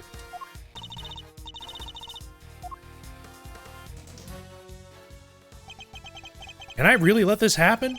Is this really how it ends? The look in her eyes, the crack in her voice as she begs me to help her. This is no act by a criminal. She's genuinely scared. If I let him take her, we'll never know what really happened.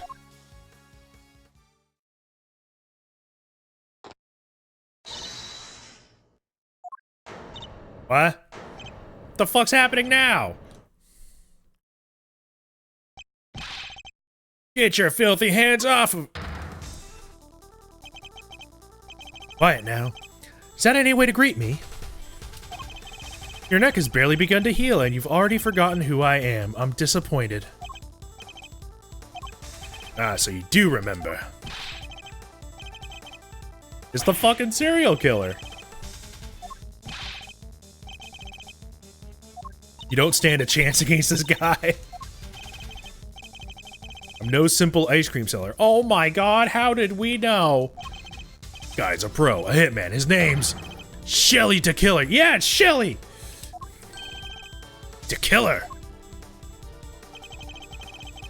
There's not a legal professional in the country who doesn't know that name.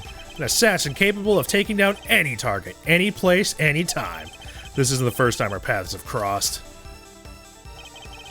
It's been too long, Mr. Edgeworth. But of course, this is the first time we've met face to face. You're the assassin we've been looking for. In a sense, yes. A certain someone did indeed hire me to carry out a contract. And that contract did indeed specify I was to assassinate President Wang. I swear I've seen his picture in one of my old files before, but... how could I have been so careless? My bandage proved useful for bringing a knife into the park undetected. But I miscalculated in certain other regards. Now, shall we play a little game, Mr. Knight? I know how fond you are of such diversions. The stakes must be high in order for it to be fun, of course. Shall we wager, say, your life? What? I would like for you to allow Mr. Edgeworth to remain in charge of the case. What the fuck?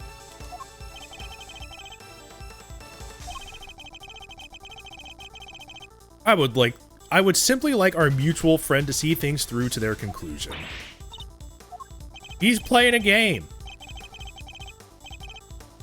Bastian Rook was a man of great skill, one with whom I felt a certain connection. It's only right that the truth behind his death to be brought to light.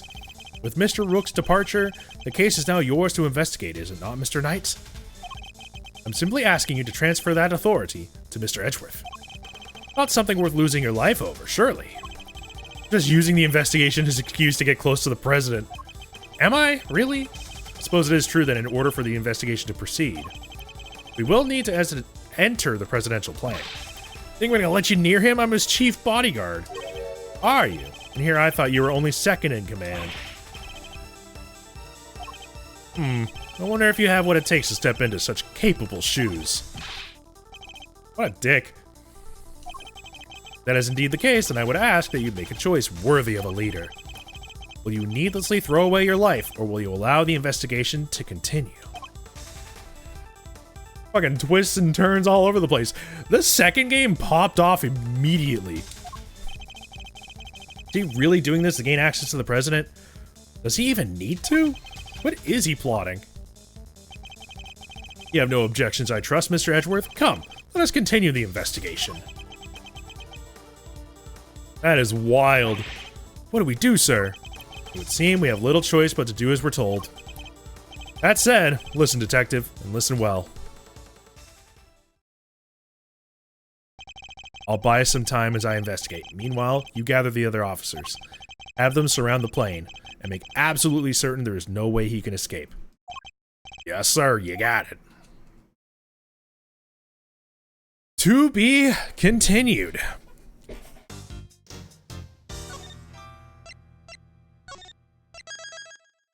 Jesus Christ, that case went hard.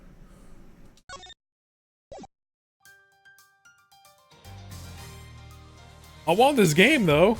Oh, damn. Ace Attorney got me. Whatever the games are on sale right now. But anyways, that's gonna do it for me today, actually. I've been live for almost 4 hours now. That's a lot of time. That's a large period of time. So I think I'm gonna just get out of here. I'm gonna try and go live tomorrow. I won't be able to stream on Tuesday because there's an event. And I won't be able to stream Saturday because I'll be out of town. I'm trying to make Tuesday and Saturday like my regular stream days. So I'm going to try and see if I can go live tomorrow, then maybe like Thursday. But until then, thanks for hanging out. Thanks for chatting and subbing and all that. Hope to see you all next time. Oh, goodbye.